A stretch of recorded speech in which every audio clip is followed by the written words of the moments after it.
It's okay, Daddy. We can leave. 8-year-old Sophie's whisper shattered the silence of Le Chateau's marble hall as cruel laughter echoed around them. Her father, Evan, felt his heart break until a chair scraped across the floor like thunder.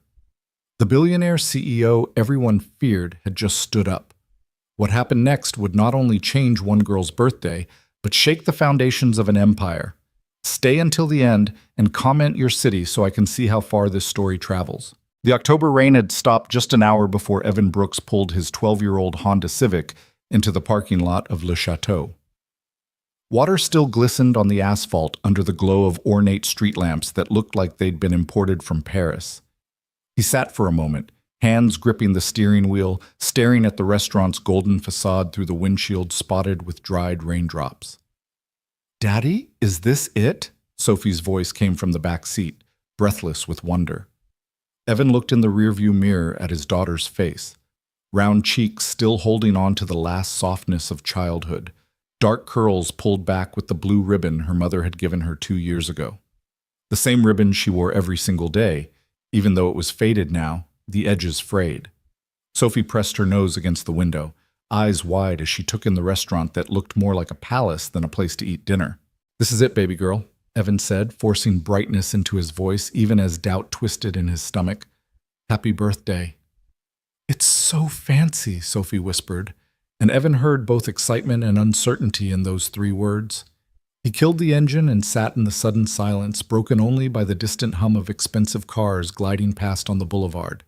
His reflection stared back at him in the mirror, a 34-year-old man who looked 40, with tired eyes and calloused hands that no amount of scrubbing could make clean. He'd worn his best shirt tonight, a white button-down that had been best 3 years ago, now slightly yellowed at the collar no matter how much bleach he used.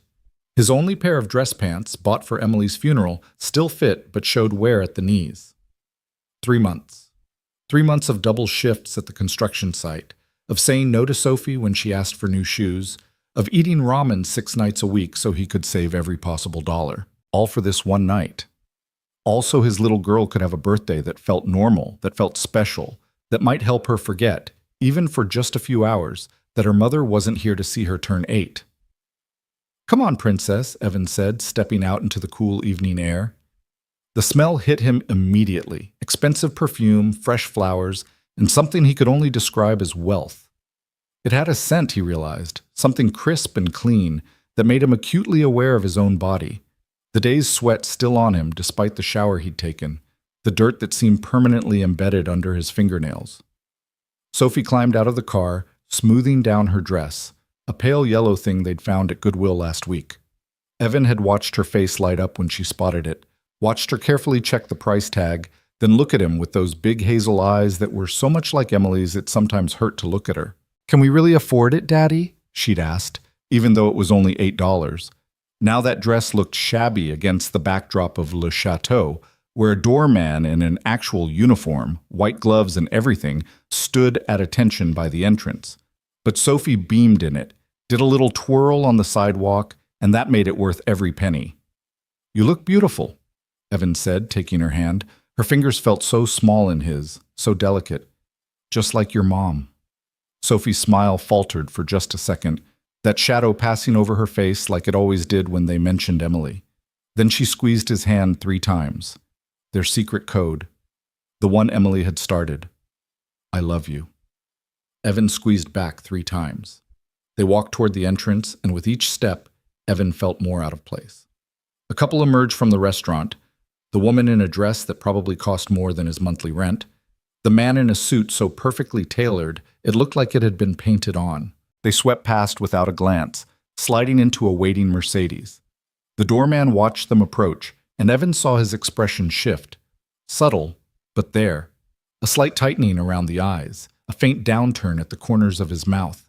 But he opened the door anyway, and Evan nodded his thanks, trying to ignore the way the man's gaze lingered on his worn shoes. Inside, Le Chateau was even more intimidating. Crystal chandeliers hung from a ceiling painted with cherubs and clouds, casting prismatic light across silk-covered walls. The floor was white marble veined with gold, so polished Evan could see his reflection in it. Fresh flowers erupted from massive vases on pedestals.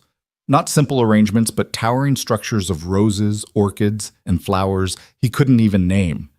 Sophie gasped, and despite everything, Evan felt a swell of pride. He'd done this. He'd brought her here. A hostess stand stood just inside the entrance, manned by a woman who looked like she'd stepped out of a fashion magazine. Her black dress was simple but elegant, her blonde hair pulled back in a severe bun that somehow made her look both beautiful and unapproachable. She was speaking to a well-dressed couple, laughing at something the man said, her perfectly white teeth flashing. Evan cleared his throat as they finished their conversation, and the couple walked away toward the dining room. The hostess's smile remained in place as she turned to face them, but it changed, stiffened, became something else entirely. Her eyes swept over Evan's shirt, his pants, his shoes, then moved to Sophie, and Evan felt his jaw clench. "Good evening," she said, her voice cool and professional. "Do you have a reservation?" "Yes," Evan said, straightening his shoulders. "Brooks, 7:30. The hostess looked down at the leather-bound book open on her stand, manicured fingernail tracing down the page. She frowned, turned a page, turned another. "Brooks?" she repeated, looking up at him. "I'm not seeing it." "It's there," Evan said, fighting to keep his voice steady. "I called 3 weeks ago, confirmed it again on Monday." She made a show of looking again, turning pages back and forth, her frown deepening. "I'm terribly sorry, but I don't have any reservation under that name. Are you certain you called Le Chateau? Perhaps you're thinking of Le Jardin. They have a similar menu." "No," Evan said firmly. "I called here. I spoke to someone named Michelle. She said 7:30 on October 23rd. I confirmed the time, the date, everything." The hostess pressed her lips together in a thin line. "Michelle isn't working tonight, and I'm afraid without a record of your reservation, I can't seat you. As you can see, we're quite full this evening." Evan glanced past her into the dining room. It was full, yes, but he could see at least 3 empty tables from where he stood. His hand tightened on Sophie's. "Look," he said, trying to keep the desperation out of his voice. "It's my daughter's birthday. I've been planning this for months. Can't you just squeeze us in somewhere, anywhere?" The hostess's expression didn't change. "Without a reservation, I'm afraid that's simply not possible. Le Chateau has very strict policies. Perhaps I could recommend another establishment. There's a very nice Italian place about 3 miles from here." "I don't want Italian," Evan said, and heard his voice rise slightly. He took a breath, forced himself to calm down. Sophie was looking up at him, worry creasing her forehead. "I want to eat here. I made a reservation here." "Sir, I understand your frustration, but I've checked our book thoroughly and—" "Can I speak to a manager?" Evan interrupted. The hostess's smile finally vanished completely. "Of course. Please wait here." She turned and walked into the dining room, heels clicking sharply on marble. Evan watched her stop at a table in the corner, lean down to speak to a man in a dark suit. The man looked toward the entrance, looked at Evan and Sophie, and Evan saw something pass across his face. Disgust? Annoyance? Whatever it was, it made Evan's stomach turn. "Daddy?" Sophie tugged on his hand. "Is something wrong?" "No, baby," Evan lied. "Just a mix-up with the reservation. It'll be fine." But as the manager approached, weaving between tables where people ate lobster and steak and drank wine from glasses that looked too delicate to touch, Evan knew it wouldn't be fine. He knew, with a sinking certainty, that this night he'd dreamed of, saved for, planned down to the last detail, was about to fall apart. The manager was in his 50s, with silver hair slicked back and a practiced smile that didn't reach his eyes. He approached with his hands clasped in front of him, the gesture almost prayerful, but his gaze was assessing, calculating. "Good evening," he said smoothly. "I'm Charles Beaumont, the manager of Le Chateau. I understand there's some confusion about a reservation." "No confusion," Evan said, trying to match the man's calm tone. "I made a reservation 3 weeks ago.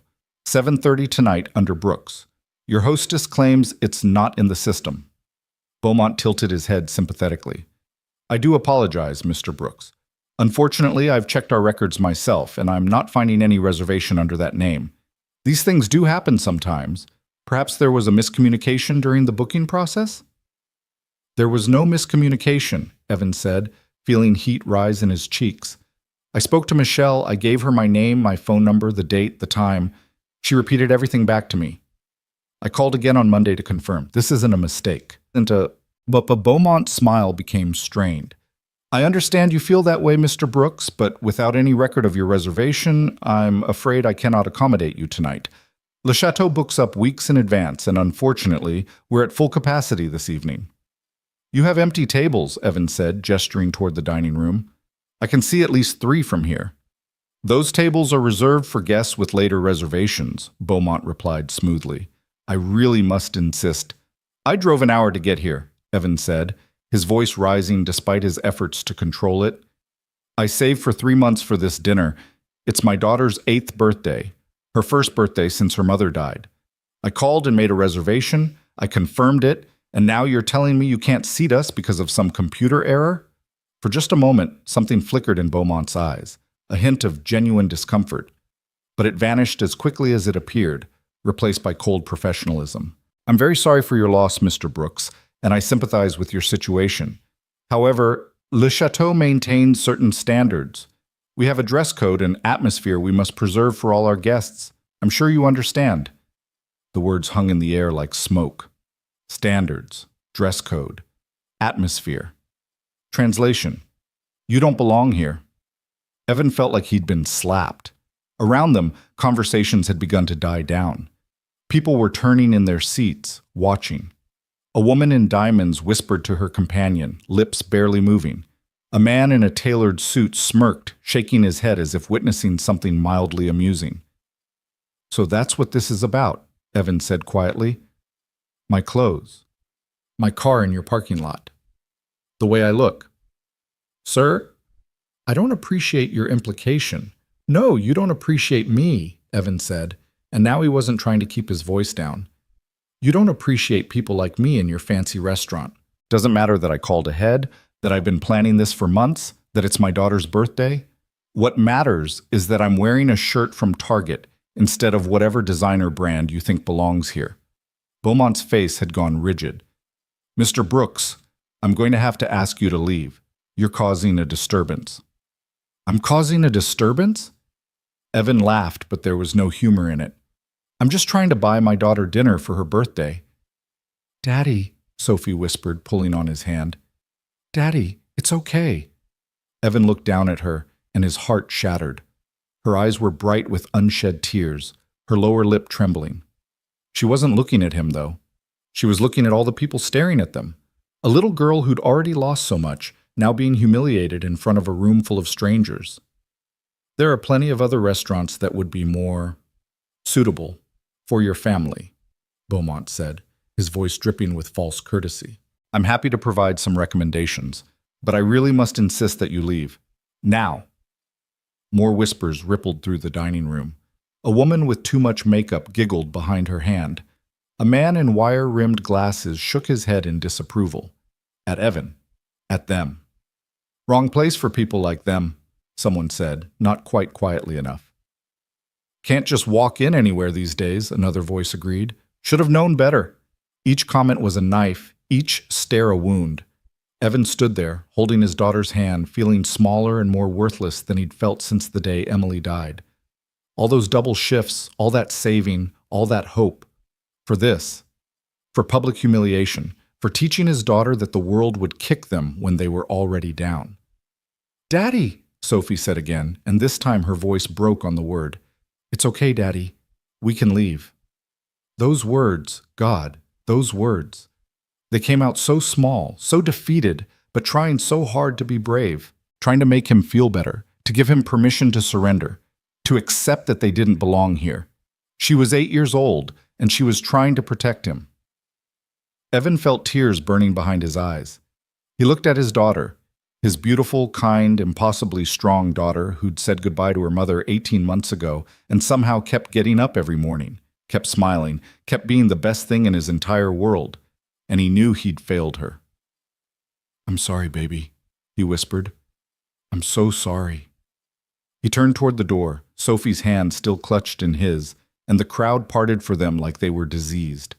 Evan kept his eyes forward, refusing to look at any of them, refusing to give them the satisfaction of seeing him break. Behind them, someone laughed, low and mean. Someone else muttered, "Finally." Beaumont's voice followed them. "I do hope you find somewhere more appropriate. Perhaps somewhere with a children's menu." More laughter at that, scattered through the room like poisoned rain. Evan's hand was on the door handle when he heard it, a sound that made everyone in the restaurant go silent. The sharp scrape of a chair being pushed back.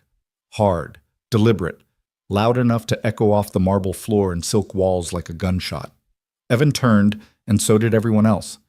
At a table in the corner, in the VIP section behind a velvet rope where the chandeliers seemed to shine brighter and the wine bottles cost more than Evan made in a week, a man had stood up. Not just any man. Even from across the room, even though Evan had never seen him in person before, he recognized him instantly. Everyone did. Lucas Grant, the billionaire CEO of Grant Technologies, the company that had revolutionized cloud computing and artificial intelligence. The man whose face appeared on the covers of Forbes and Fortune. The youngest self-made billionaire in tech, worth an estimated $30 billion according to the last article Evan had seen. He was younger than Evan expected, maybe 32, 33, with dark hair swept back from a face that would have been handsome if not for the cold fury etched across it. He wore a charcoal suit that probably cost more than Evan's car, perfectly tailored to his tall frame. A watch that was definitely worth more than Evan's car glinted on his wrist. But it wasn't his wealth or his fame that made the room go silent. It was his expression, ice and stone and barely contained rage. Every eye in the restaurant was on him as he stepped around the velvet rope, moved away from his table where his dinner sat half-eaten, his wine glass still full. His dinner companions, two men in equally expensive suits, watched with open-mouthed shock. Lucas Grant walked through the dining room like he owned it, which, Evan realized with a jolt, he probably did, or at least owned enough of something connected to it to make his opinion matter. He stopped directly in front of Charles Beaumont, who had gone pale. "Mr. Grant," Beaumont stammered, his previous composure evaporating. "Sir, I didn't realize you were—" "What?" Lucas said, and his voice was quiet but cut through the silence like a blade. "Did you just say to them?" Beaumont's mouth opened and closed. "Sir, this is simply a matter of restaurant policy. We have standards and—" "Standards," Lucas repeated, and the word was laced with venom. He turned to look at Evan and Sophie, his cold gaze taking them in, and Evan felt himself stand straighter despite everything, lifting his chin even as his daughter pressed against his leg. Then Lucas looked back at Beaumont, and the temperature in the room seemed to drop 10 degrees. "You're telling me," Lucas said slowly, deliberately, "that this man and his daughter can't eat in this restaurant on her birthday because of standards. We have a dress code, Mr. Grant. Surely you understand." "What I understand," Lucas interrupted, and now there was steel in his voice, "is that I just watched you humiliate a father and his 8-year-old daughter in front of a room full of people. I watched you make excuses. I watched you lie about a reservation. And I watched you teach that little girl that she doesn't matter because her father doesn't wear the right clothes." Beaumont had gone from pale to red. "Mr. Grant, with all due respect—" "No," Lucas said flatly. "You don't get to speak right now. You don't get to make excuses. You don't get to justify what you just did." He turned away from Beaumont and walked toward Evan. Up close, Lucas Grant was even more imposing, tall, broad-shouldered, with eyes that were a striking gray-blue and seemed to see everything. But as he approached, some of the hardness left his face. He stopped in front of them, and for a long moment he just looked at Sophie, at her yellow dress, her blue ribbon, her tear-stained cheeks. Something shifted in his expression, something raw and painful, and almost too private to witness. "What's your name?" he asked Sophie, his voice gentler now. Sophie looked at Evan, who nodded. She wiped at her eyes with her free hand. "Sophie," she whispered. "Sophie Brooks." "Hi, Sophie," Lucas said, and he crouched down so they were eye level. "My name is Lucas, and I'm very sorry that these people were mean to you on your birthday." Sophie's lower lip trembled. "It's okay." "No," Lucas said firmly but kindly. "It's not okay. Not even a little bit." He stood back up and extended his hand to Evan. "I'm Lucas Grant. Would you and your daughter join me for dinner?" Evan stared at the offered hand, perfectly manicured, wearing a ring that was probably worth more than Evan would make in his entire life. He didn't understand what was happening, didn't understand why a billionaire CEO had just stood up to defend him, didn't understand anything except that Sophie had stopped crying. Evan started, then stopped. We can't. We couldn't possibly. Yes, Lucas said, and it wasn't arrogant or pushy, just certain. You can. You will. Tonight is Sophie's birthday, and she's going to have the dinner her father worked so hard to give her. He kept his hand extended, and slowly, Evan reached out and shook it. Lucas's grip was firm, warm. Thank you, Evan managed, his voice rough. Lucas nodded once, then turned back to the room. Every person in Le Chateau was watching, phones out now, recording. This would be on social media within minutes, Evan realized. The news within hours. But Lucas didn't seem to care. He looked at Beaumont, who stood frozen like a rabbit before a wolf. You're going to give Mr. Brooks and his daughter the best table in this restaurant, Lucas said, his voice carrying to every corner of the room. You're going to provide them with whatever they want to eat. And you're going to do it with a smile and an apology. Of course, Mr. Grant, Beaumont said quickly, desperately. Of course. My deepest apologies, Mr. Brooks. If you'll just follow me. No, Lucas said. They'll sit at my table. Beaumont went pale again. Your table, sir? Did I stutter? Lucas asked, and there was danger in those 3 words. No, sir. Of course not, sir. Right away. Lucas turned back to Evan and Sophie and smiled, a real smile this time, though his eyes still held that strange, distant pain. Come on, he said. Let's get you two some dinner. As they walked through the dining room, Evan, Sophie, and Lucas Grant, the whispers started again. But they were different this time. Shocked, awed, confused. Someone dropped a fork, the clatter unnaturally loud. Someone else gasped, and as they passed the table where the man had called them people like them, Lucas stopped. He looked at the man, middle-aged, smug expression already fading, and didn't say a word. He just looked. The man shrank in his seat, suddenly very interested in his wine glass. They reached the VIP section, and Lucas held out chairs for both Sophie and Evan at his table. His dinner companions had vanished, fled or dismissed. Evan wasn't sure which. Please, Lucas said. Sit. Evan helped Sophie into her chair, and she looked around with wide eyes at the table that probably cost more to set than Evan paid in rent. Crystal glasses, china plates with gold trim, silverware that was actually silver. A waiter appeared almost instantly, the same one who'd sneered at them at the entrance. But his expression was different now, terrified and obsequious. Mr. Grant, Bring menus, Lucas said curtly. Bring them everything they want, and bring whatever you think an 8-year-old who loves birthdays would enjoy. Yes, sir. Right away, sir. The waiter practically ran. Lucas sat down across from them and leaned back in his chair, and for the first time since standing up, some of the tension left his shoulders. He looked at Sophie, who was still staring at everything with a mixture of wonder and confusion. Have you ever had lobster, Sophie? He asked. She shook her head, eyes wide. Then you're in for a treat, Lucas said. How about truffle risotto, filet mignon? I don't know what those are, Sophie admitted quietly. Lucas laughed, a real laugh, warm and genuine. Then we'll try them all. It's your birthday. You should try everything. Menus arrived, leather-bound and heavy. Evan opened his and felt his stomach drop when he saw the prices.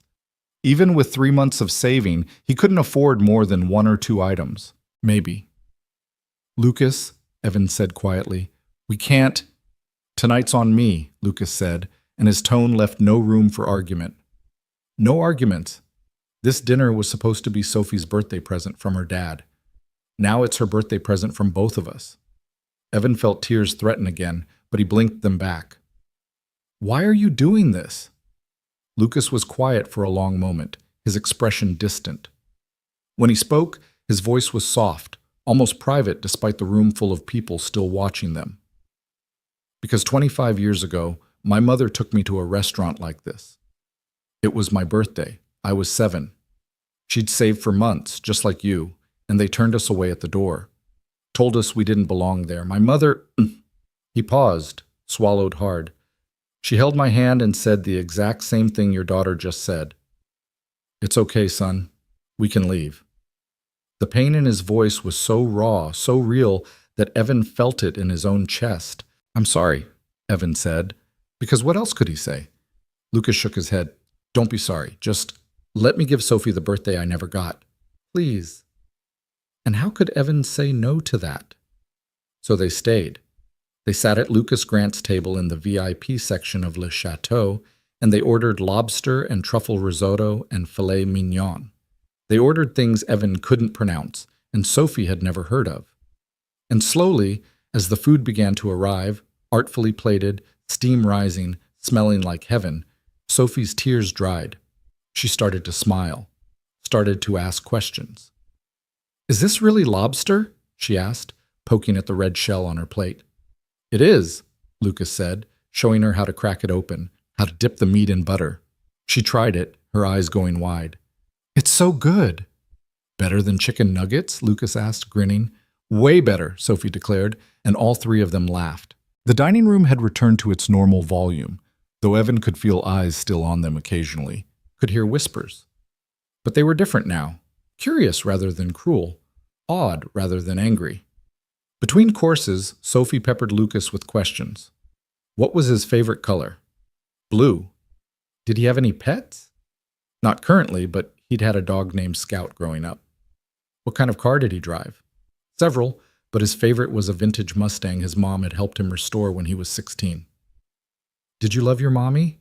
Sophie asked suddenly, and the table went quiet. Lucas's expression shifted, grief and love and loss all mixed together. Very much, he said softly. More than anything in the world. My mommy died, Sophie said, matter of fact in the way children could be about devastating truths. She had cancer. I miss her every day. I bet you do, Lucas said, and his voice was thick. I lost my mom 5 years ago, and I still miss her every day too. Sophie tilted her head, studying him. Does it ever stop hurting? Evan felt his breath catch. It was a question she'd never asked him, maybe because she was trying to protect him, or maybe because she already knew he didn't have a good answer. Lucas didn't lie to her, didn't give her false hope or empty platitudes. No, he said gently. It doesn't stop hurting, but you learn to carry it. You learn to remember the good things. You learn that the hurt means you had someone worth missing. Sophie thought about that, then nodded seriously. Daddy says Mommy is always with us, in our hearts. Your daddy is right, Lucas said, glancing at Evan with something like respect. And you know what else? Your mom would be so proud of you right now. Why? Sophie asked. Because when things got hard tonight, you stayed brave. You tried to take care of your dad, even though you were hurting too. That takes a really special person. Sophie blushed, pleased and embarrassed at once. The meal continued, course after course of food that Evan had only ever seen on cooking shows. The waiters, properly chastened, were attentive and polite. Beaumont himself came by twice to check on them, apologizing profusely each time, though Lucas barely acknowledged him. As they ate, Lucas asked Evan about his work, his life. Not prying, just interested, genuinely interested. Evan found himself talking about the construction site, about how he'd started as a general laborer and worked his way up to a crew lead position, about how it was hard, physical work, but honest, about how he was good with his hands, always had been. Emily used to say I could fix anything, Evan said, then stopped, surprised he'd mentioned her so easily. What did she do? Lucas asked. She was a teacher, Evan said, and couldn't help the smile. 3rd grade. Loved those kids like they were her own. Even when she got sick, she kept teaching right up until... He trailed off. She sounds amazing, Lucas said. She was, Evan agreed. She really was. The conversation flowed easier after that. Lucas told them about his company, about the work they did, but he made it simple enough that even Sophie could understand. He talked about growing up poor, about his mom working 3 jobs to keep them afloat, about how he'd promised her he'd make something of himself. Did you? Sophie asked. Lucas smiled. I think so. I hope so. But you know what? The money, the company, all of it. It's not what she would have been proud of. What would she be proud of? Sophie asked. Lucas looked at her, then at Evan, then around the restaurant, at all the people who'd been so quick to judge, so ready to dismiss. This, he said quietly, she would have been proud of this. By the time dessert arrived, a towering chocolate cake with 8 candles, brought out by a parade of waiters while the entire restaurant sang happy birthday, Sophie was glowing. Chocolate smeared the corners of her mouth, and her eyes sparkled with joy Evan hadn't seen in months. She closed her eyes, made a wish, and blew out all 8 candles in one breath. The restaurant applauded, and this time it felt genuine. "What did you wish for?" Lucas asked. Sophie grinned, chocolate on her teeth. "I can't tell you, or it won't come true." "Fair enough," Lucas laughed. As they ate cake, rich and decadent and probably illegal in some states, Evan watched his daughter laugh at something Lucas said. Watched her steal extra frosting off Evan's plate when she thought he wasn't looking. Watched her be 8 years old instead of the too serious, too grown-up child grief had tried to make her. And Evan realized something. This night, this disaster that had almost broken them, had somehow become exactly what he'd hoped for, maybe even better. When they finally finished eating, Sophie declaring she was too full to move with dramatic flair, Lucas signaled for the check. It arrived in a leather folder, which he didn't even open, just slid a black credit card into without looking.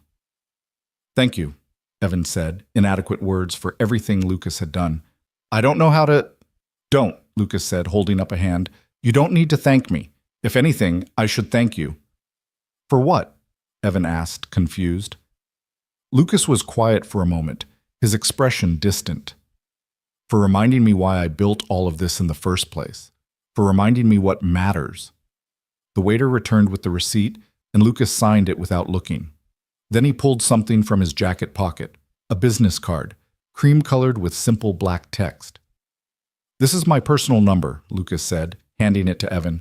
"Not my office, not an assistant, me. If you ever need anything, and I mean anything, you call me. Understand?" Evan took the card, feeling the weight of it. Okay. Thank you." Lucas stood, and so did Evan and Sophie. The restaurant had mostly returned to its normal rhythm now, though Evan could still feel eyes on them. "Happy birthday, Sophie," Lucas said, crouching down one more time to her level. "I hope this night was at least a little bit special." Sophie didn't answer with words. Instead, she threw her arms around Lucas's neck and hugged him tight. Lucas stiffened, just for a second, then wrapped his arms around her small frame. His eyes closed, and Evan saw his jaw clench, saw him fighting back emotion. When Sophie finally let go, she was smiling. "Thank you for being my friend." "Thank you for being mine," Lucas said, his voice rough. They walked out of Le Chateau together, Lucas accompanying them all the way to their car. The doorman practically tripped over himself opening doors for them this time. At the Honda, Sophie climbed into the back seat, already half asleep, happy and full. "Thank you," Evan said again, because he couldn't not say it. "Really, thank you for everything. Thank you for—" Lucas shook his hand. "Take care of her. And remember, you call if you need anything." Evan nodded, not trusting his voice. He got in the car, started the engine, and as they pulled away, he looked in the rearview mirror.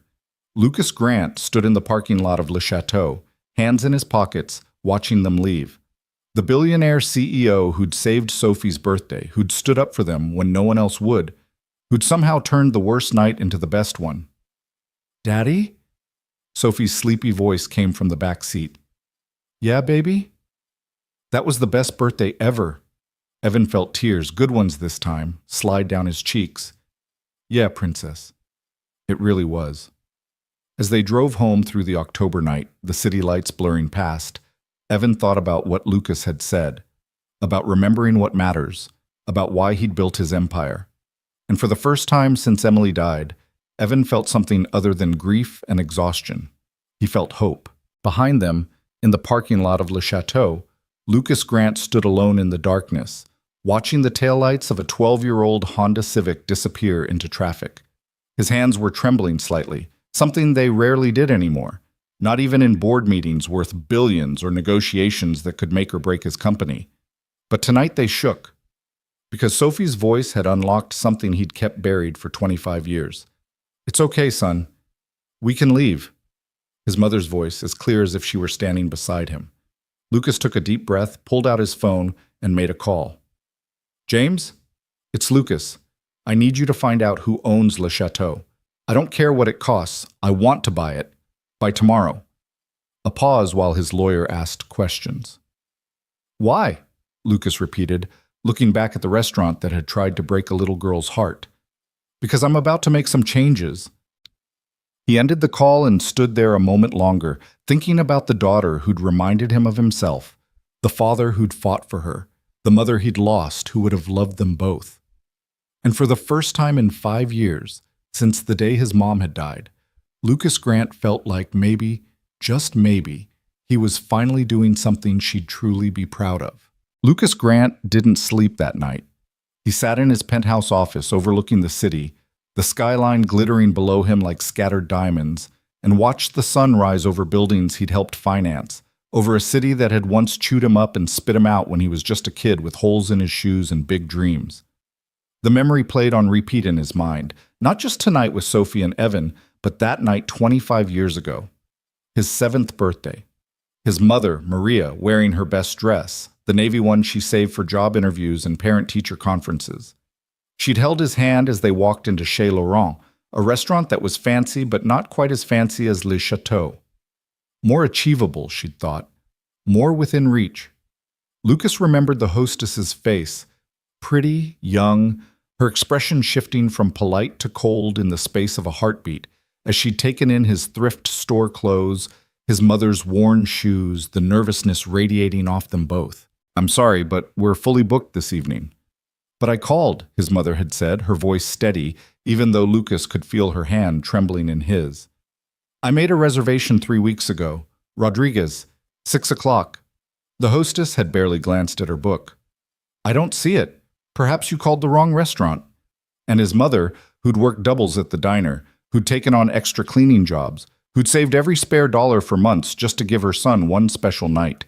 She'd stood there and taken it, taken the lies, the disdain, the humiliation. Because what choice did she have? Lucas had looked around the restaurant, seen the way people stared, heard the whispers, watched his mother's shoulders curve inward, trying to make herself smaller, less noticeable, less offensive to these people who judged her worth by the price tag on her dress. It's okay, son, she'd whispered, tears in her eyes that she wouldn't let fall. We can leave. Buscas. Ico. They'd ended up at a diner where Maria knew the owner, where they ate burgers and fries and pretended it was exactly what they'd wanted all along. Maria had sung Happy Birthday, her voice cracking slightly, and Lucas had blown out the candles stuck in a free birthday brownie. He'd made a wish that night. I'll never let anyone make us feel small again. Now 25 years later, Lucas stood and walked to the floor-to-ceiling windows. His reflection stared back at him. A man who'd built an empire, who could buy that old restaurant 100 times over, who'd made his wish come true in ways his 7-year-old self couldn't have imagined.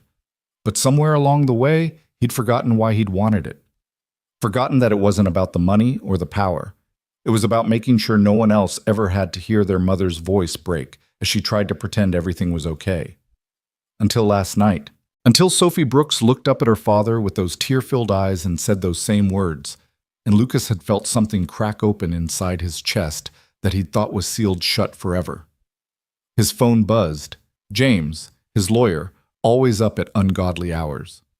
Tell me you have good news, Lucas said by way of greeting. Le Chateau is owned by a holding company, which is owned by another company, which ultimately traces back to a real estate investment group. They're willing to sell.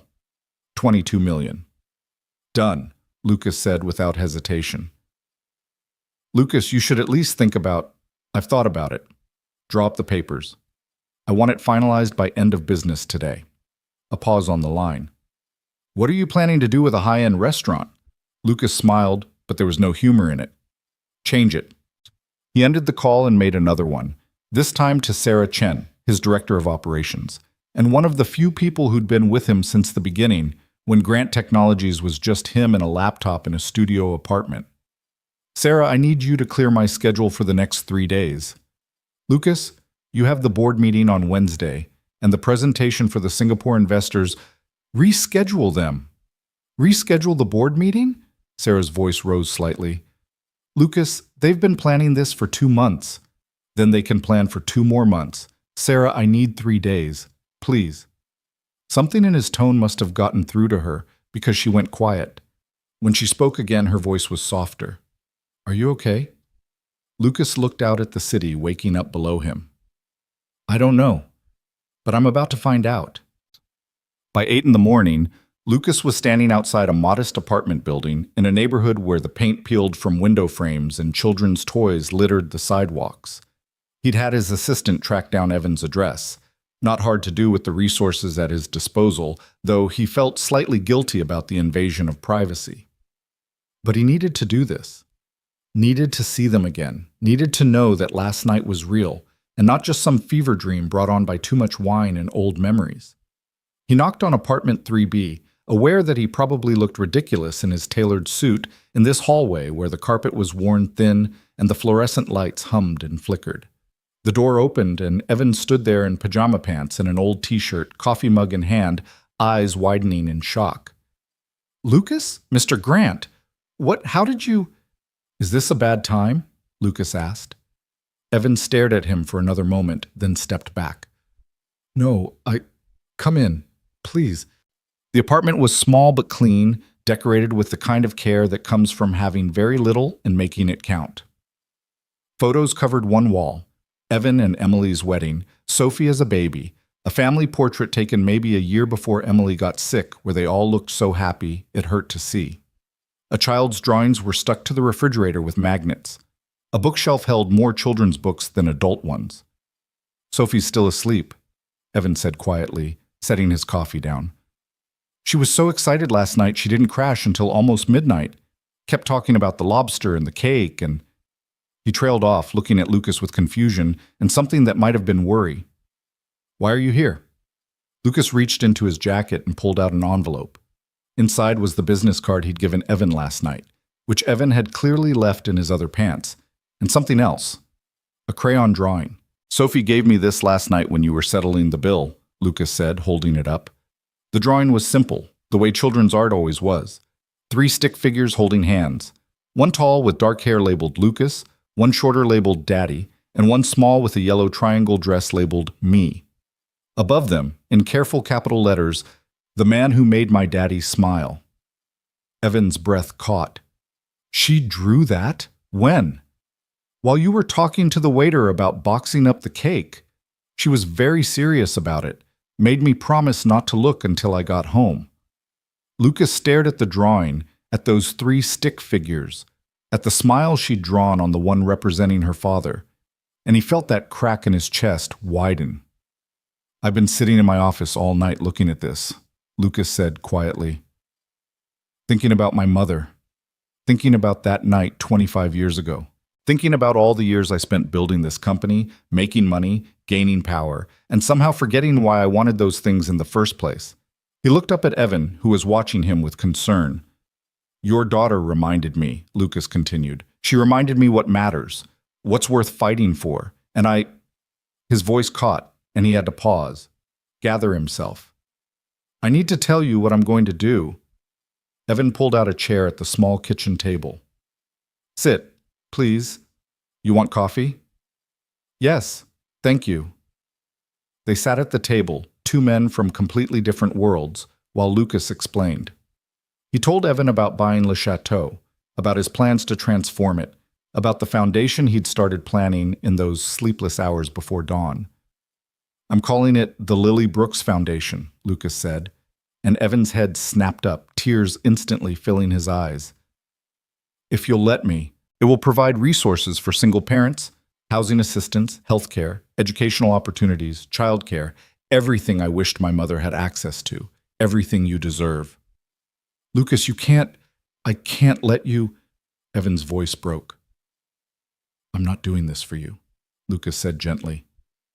Not just for you. I'm doing this for my mother, for Sophie, for every kid who's ever watched their parent break down because the world is too hard and they're too tired and there's never enough money or time or hope. Evan put his face in his hands, shoulders shaking.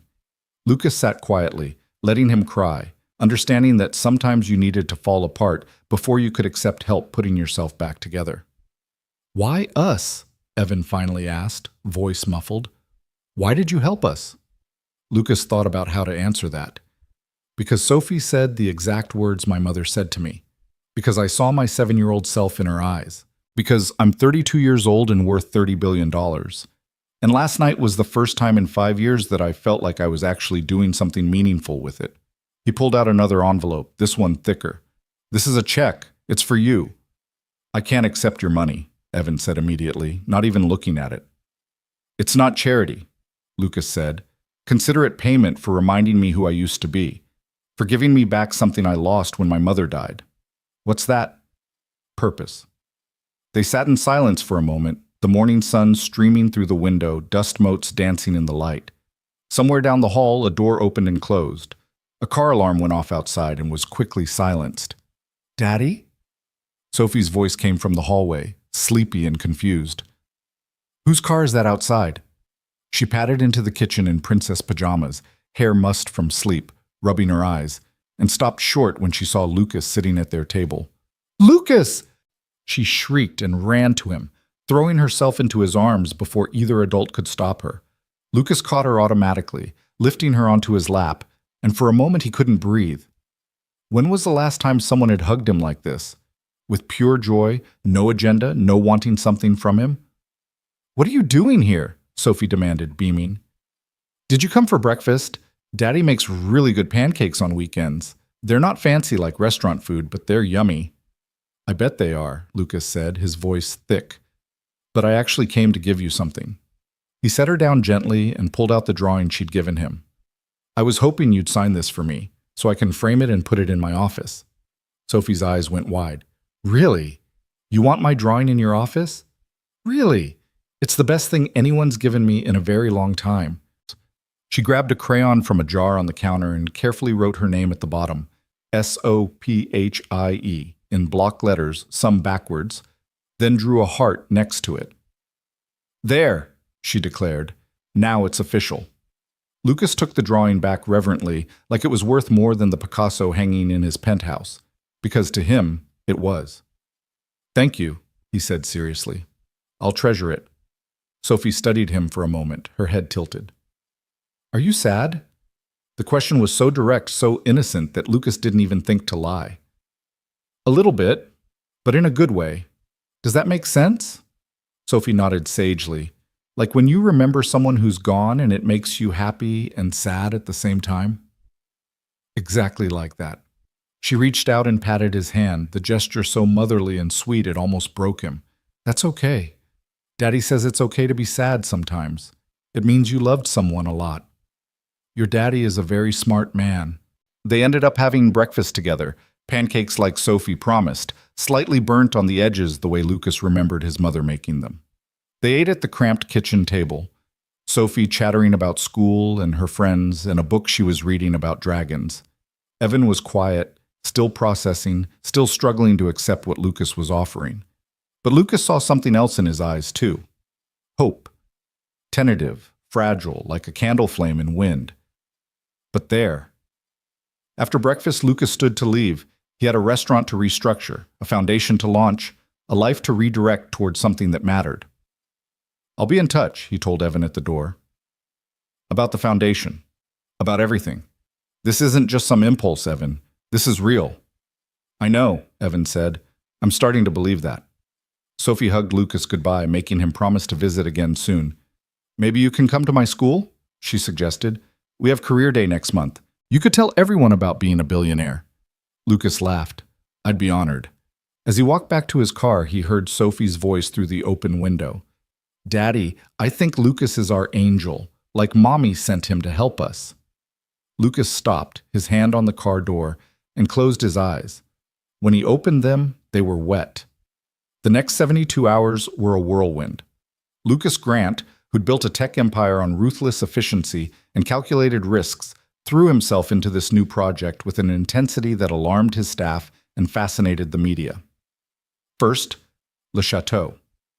Lucas showed up at 9 in the morning on Monday, officially his restaurant now, papers signed and filed, with Sarah Chen and a team of consultants.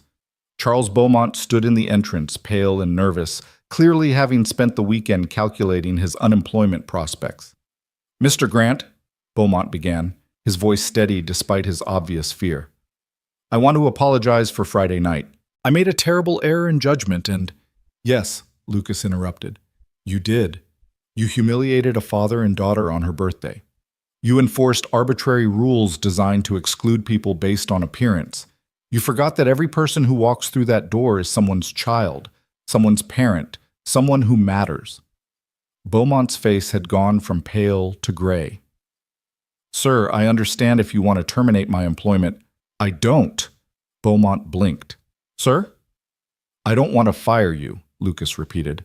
"I want to teach you, because you're not the problem, Beaumont. You're a symptom. This entire industry is built on exclusivity, on making people feel special by making other people feel worthless.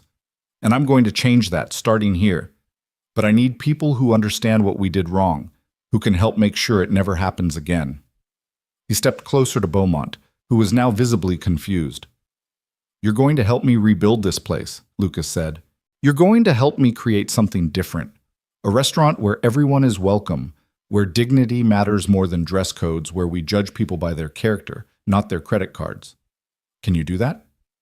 Beaumont stared at him for a long moment, then straightened his shoulders. "Yes, sir. I can. And I will." "Good. Because the first thing we're doing is staff training. Every single employee, from the dishwashers to the sommelier, is going to learn what hospitality actually means." Over the next 2 days, Lucas met with every staff member individually. He shared his story, the real one, not the sanitized version in his autobiography. He told them about being 7 years old and poor, about his mother's tears, about Sophie Brooks, and why this mattered. Some of them got it immediately. Maria, one of the line cooks who'd worked at Le Chateau for 15 years, actually cried. "I've been saving to bring my grandkids here for months," she admitted. "But I was afraid they'd turn us away at the door because I'm just kitchen staff, not fancy enough." "Bring them next week," Lucas said. "Your whole family. On me." "And Maria?" "You're getting a raise." Others took longer to understand. The sommelier, Gerard, argued that certain standards needed to be maintained or they'd lose their upscale clientele. Lucas fired him on the spot, made him the only casualty of the regime change. "The door is literally right there," Lucas said coldly when Gerard sputtered in protest.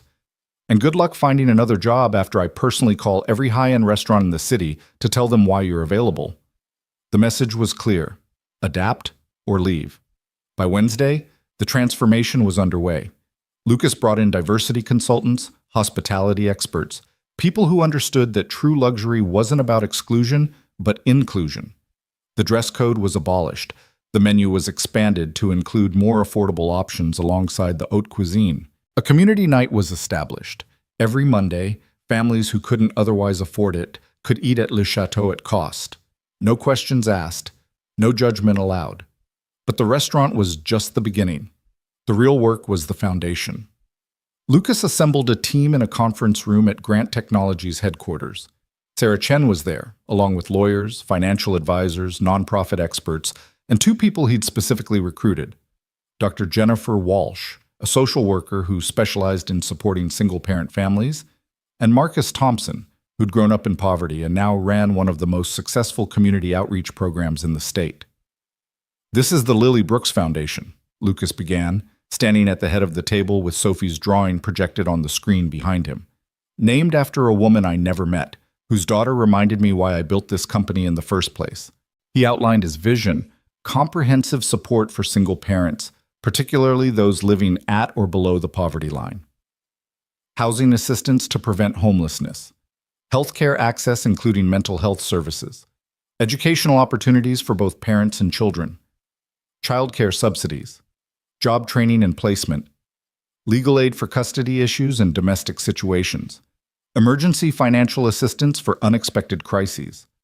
The goal, Lucas said, is to provide the safety net that society should already be providing, to make sure that no parent has to choose between their child's birthday dinner and paying rent, to make sure no kid has to watch their parent cry because the world is too hard and they're too tired and there's never enough.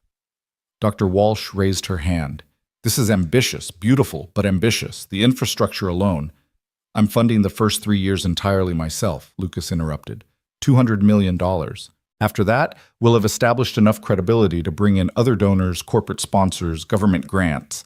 But I want these 3 years to prove it works, to help as many families as possible without bureaucratic red tape or donor restrictions. The room went silent. $200 million. Sarah Chen looked like she might pass out. Lucas, she said carefully, that's non-negotiable, Lucas finished. This is happening. The only question is whether you're all in or out.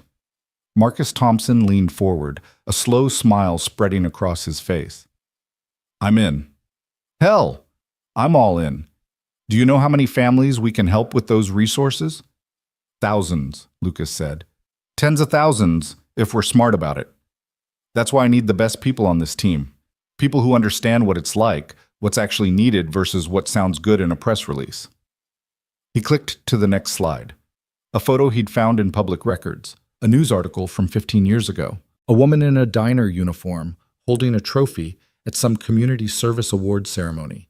Maria Grant, smiling widely, proud and tired and beautiful. This was my mother, Lucas said quietly. She worked 3 jobs to keep us afed and housed. She never complained, never made me feel like we were poor, never let me see how exhausted she was. When I got my first big contract, the first thing I did was pay off her mortgage. The second thing I did was hire her a housekeeper so she could finally rest. His voice caught, and he had to pause. She died 5 years ago. Heart attack. The doctors said it was from years of stress and overwork and never taking care of herself because she was too busy taking care of everyone else. I was worth $1 billion by then, and I couldn't save her. But maybe I can save someone else's mother, someone else's father. Maybe I can make sure some kid doesn't lose their parent because society decided they weren't worth investing in. When he finished his presentation, every person in that room was crying, and every single one of them was in. By Thursday evening, less than a week after Sophie Brooks had whispered, "It's okay, Daddy, we can leave," Lucas Grant had restructured a restaurant, launched a foundation, and redirected the trajectory of his entire life. He sat in his office, exhausted but energized in a way he hadn't felt in years, when his phone rang. Unknown number. Lucas Grant. Mr. Grant, this is Amanda Wilson. I'm a reporter with the Tribune. I was hoping to ask you a few questions about the events at Le Chateau last Friday and the subsequent announcements about your foundation. Lucas should have expected this. The story had gone viral over the weekend. Dozens of people had filmed the confrontation, and the footage had spread across every social media platform. Lucas Grant was trending. So was hashtag Sophie Brooks, though thankfully no one had found their full identities yet. I'm happy to answer questions, Lucas said carefully, but I'd prefer to keep the family involved private. They didn't ask for this attention. Of course. But Mr. Grant, people want to know, is this genuine or is this some kind of publicity stunt? The question would have angered him a week ago. Now he just felt tired. Ms. Wilson, I'm going to tell you something off the record first, and then you can decide what to print. He took a breath. When I was 7 years old, my mother took me to a nice restaurant for my birthday. We were turned away because we didn't look like we belonged there. My mother, who'd worked herself to exhaustion to give me that one special night, had to take her crying son home and pretend it didn't matter. She died 5 years ago, and I never got to give her the life she deserved, the respect she earned, the recognition that she was worth more than her bank account suggested. He paused, looking at Sophie's drawing on his desk. Last Friday, I watched history repeat itself. I watched an 8-year-old girl try to comfort her father after being humiliated for the crime of being poor, and something in me broke open that I'd kept closed since my mother died. So no, Miss Wilson, this isn't a publicity stunt. This is me trying to figure out what the hell I've been doing with my life for the past 5 years and trying to make sure no other kid has to feel what I felt that night. Silence on the line. Then, that was supposed to be off the record. Print whatever you want, Lucas said. I'm done hiding who I was, who I am. The article ran on Friday morning, front page. By Friday afternoon, Lucas's office was flooded with calls, other corporations wanting to partner on the foundation, families sharing their stories, journalists requesting interviews, and one call that mattered more than all the others combined. "Mr. Grant, this is Principal Rebecca Martinez from Oakwood Elementary. I understand you promised one of our students, Sophie Brooks, that you'd participate in Career Day next month." Lucas smiled. "I did promise her that." "Well, Mr. Grant, she's told everyone in her class, and now they're all very excited. Would you really be willing to come?" Principal Martinez, "I wouldn't miss it for anything in the world." That Friday night, Lucas drove back to that modest apartment building. This time, Evan was expecting him. They'd talked several times over the past week, working out the details of the foundation, but Lucas had wanted to do this part in person. Sophie answered the door, still in her school uniform, and threw her arms around his waist. "Lucas, Daddy said you were coming. Are you staying for dinner? We're having spaghetti. It's not fancy like restaurant food, but Daddy makes really good sauce." "I'd love to stay for dinner," Lucas said. "Said and meant it. They ate at that small kitchen table again, Sophie chattering about school and career day and how everyone thought it was so cool that she knew a real billionaire. Evan was more relaxed this time, less overwhelmed, though Lucas could still see the disbelief in his eyes when he looked at him, like he expected Lucas to vanish like a dream. After dinner, after Sophie was in bed, the two men sat on the small balcony overlooking the parking lot, nursing beers that cost $3 for a six-pack. "I don't understand you," Evan said finally, staring at the city lights. "I've been trying to all week, and I just don't. You could have helped us that night and walked away. Could have written a check and felt good about yourself. But this, the restaurant, the foundation, all of it, it's like you've made us your whole purpose." Lucas was quiet for a long moment, thinking about how to explain it. "When my mother died," he finally said, "I had everything I'd ever dreamed of. Money, success, respect, everything I'd promised to give her. But she was gone, and none of it mattered anymore. I kept working, kept building, but it felt hollow, like I was going through the motions of a life instead of actually living one." He took a sip of beer, grimaced at the taste, took another one anyway. "Then I saw Sophie's face last Friday. Saw her trying to be brave, trying to protect you. Heard her say those words, the same words my mother said to me. And suddenly I remembered what I'd been trying to forget. That before the money and the power and the success, I was just a scared kid who watched his mother break down because the world was cruel to people like us." He looked at Evan, who was watching him intently. "You didn't make me your purpose," Lucas said. "You gave me back my purpose. You reminded me that all of this, the company, the wealth, the influence, it's supposed to mean something. It's supposed to help people. And for the first time since my mother died, I feel like I'm actually doing something that would make her proud." Evan was quiet then. "She'd be proud. Trust me. Any mother would be proud of what you're doing."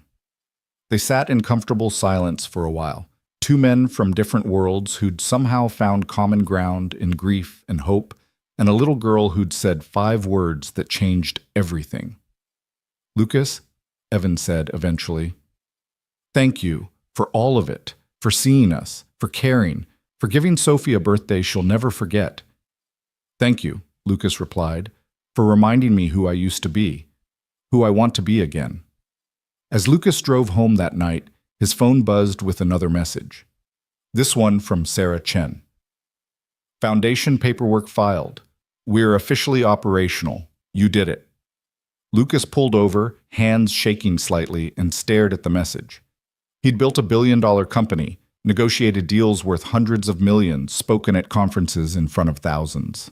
But this felt bigger than all of it combined. He pulled up Sophie's drawing on his phone, the picture he'd taken before having it professionally framed. 3 stick figures holding hands. The man who made my daddy smile. For the first time in 5 years, Lucas felt like he was finally on the right path. Not the successful path, or the profitable path, or the impressive path. The right one. He pulled back onto the road and drove toward home, toward whatever came next, toward a future that suddenly felt full of possibility instead of empty achievement. Behind him, in that small apartment, Sophie Brooks slept peacefully, clutching a stuffed rabbit her mother had given her. And somewhere in her dreams, maybe she was still at that restaurant, eating lobster and cake, laughing with her father and the kind billionaire who'd refused to let the world be cruel to them. And maybe, just maybe, her mother was there too, smiling down at all of them, grateful that her daughter had found an angel when they needed one most. The morning of career day at Oakwood Elementary arrived with unseasonable warmth for late October, the kind of golden autumn day that made everything feel possible. Lucas Grant stood in the parking lot of the school, staring at the building that looked nothing like the private academy he'd attended on scholarship after his company took off, nothing like the prestigious university where he'd later endowed a technology wing. This was a public school in a working-class neighborhood, the kind of place where the playground equipment was worn but well-maintained, where teachers paid for supplies out of their own pockets, where every kid mattered even if society often forgot they existed.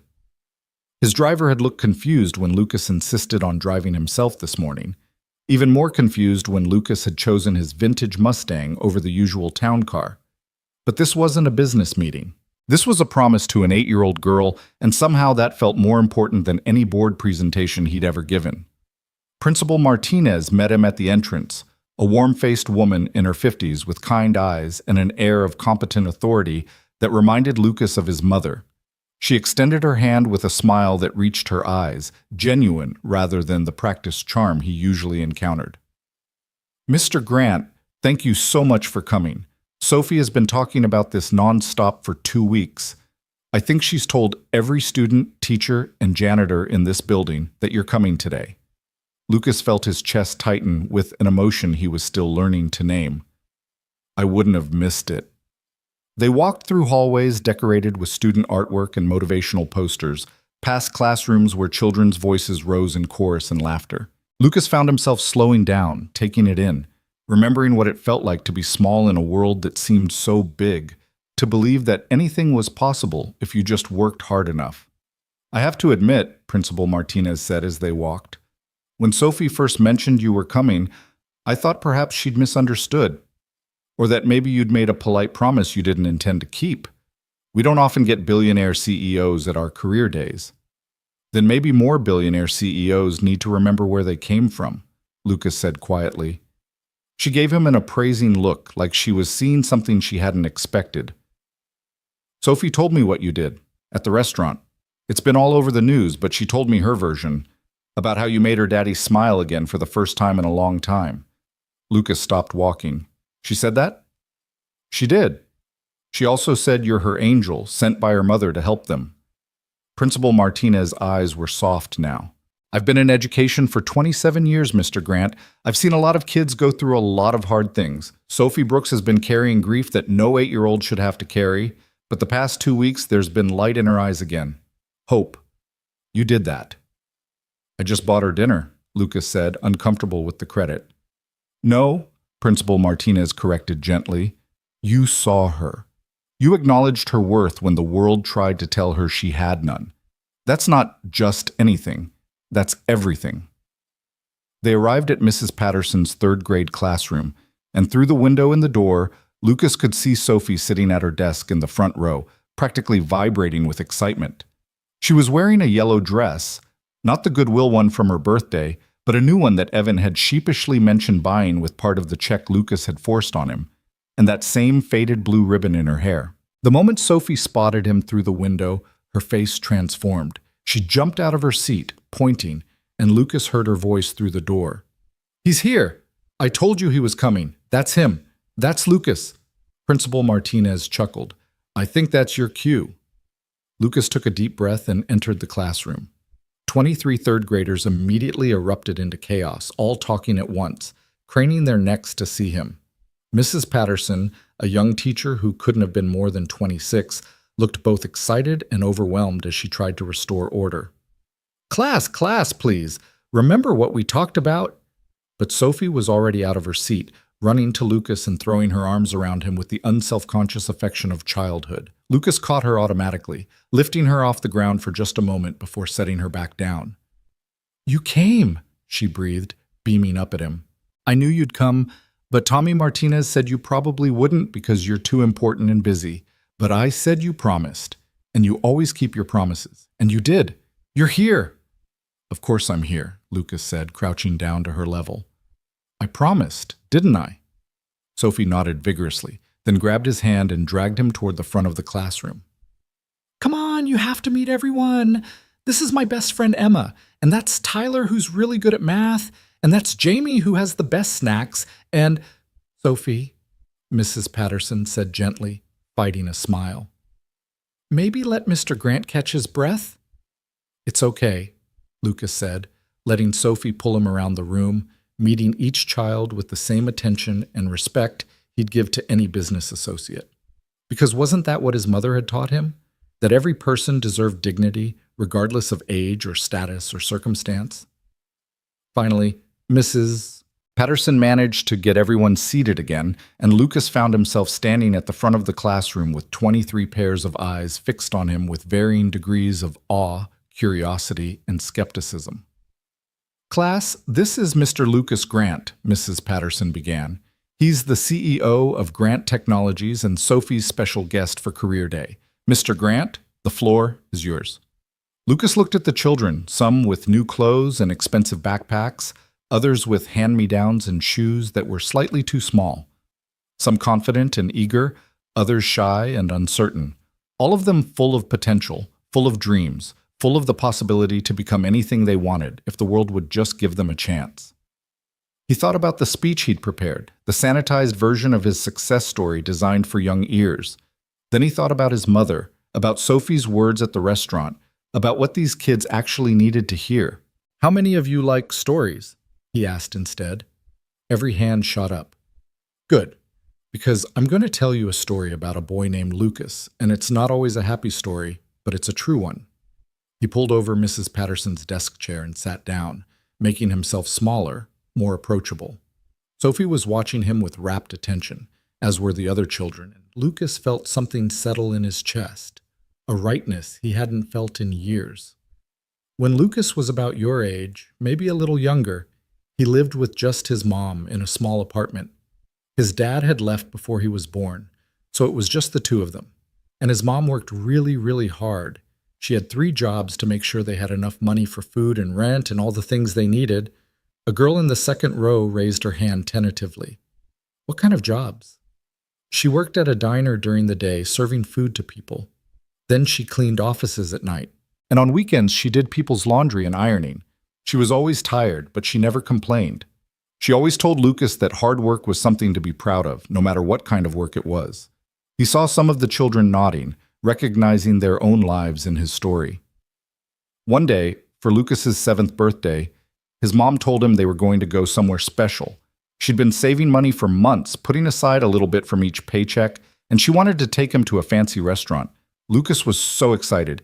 He put on his nicest clothes, which weren't very nice. They were from a thrift store and a little too big, but his mom told him he looked handsome. Lucas paused, the memory so vivid it hurt. But when they got to the restaurant, the people there wouldn't let them in. They said Lucas and his mom didn't belong there. They said they didn't have a reservation, even though his mom had called and made one. They lied because Lucas and his mom didn't look rich enough to eat there. The classroom had gone very quiet. Sophie's eyes were wide, shining with recognition and empathy. How did that make the boy feel? A small voice asked.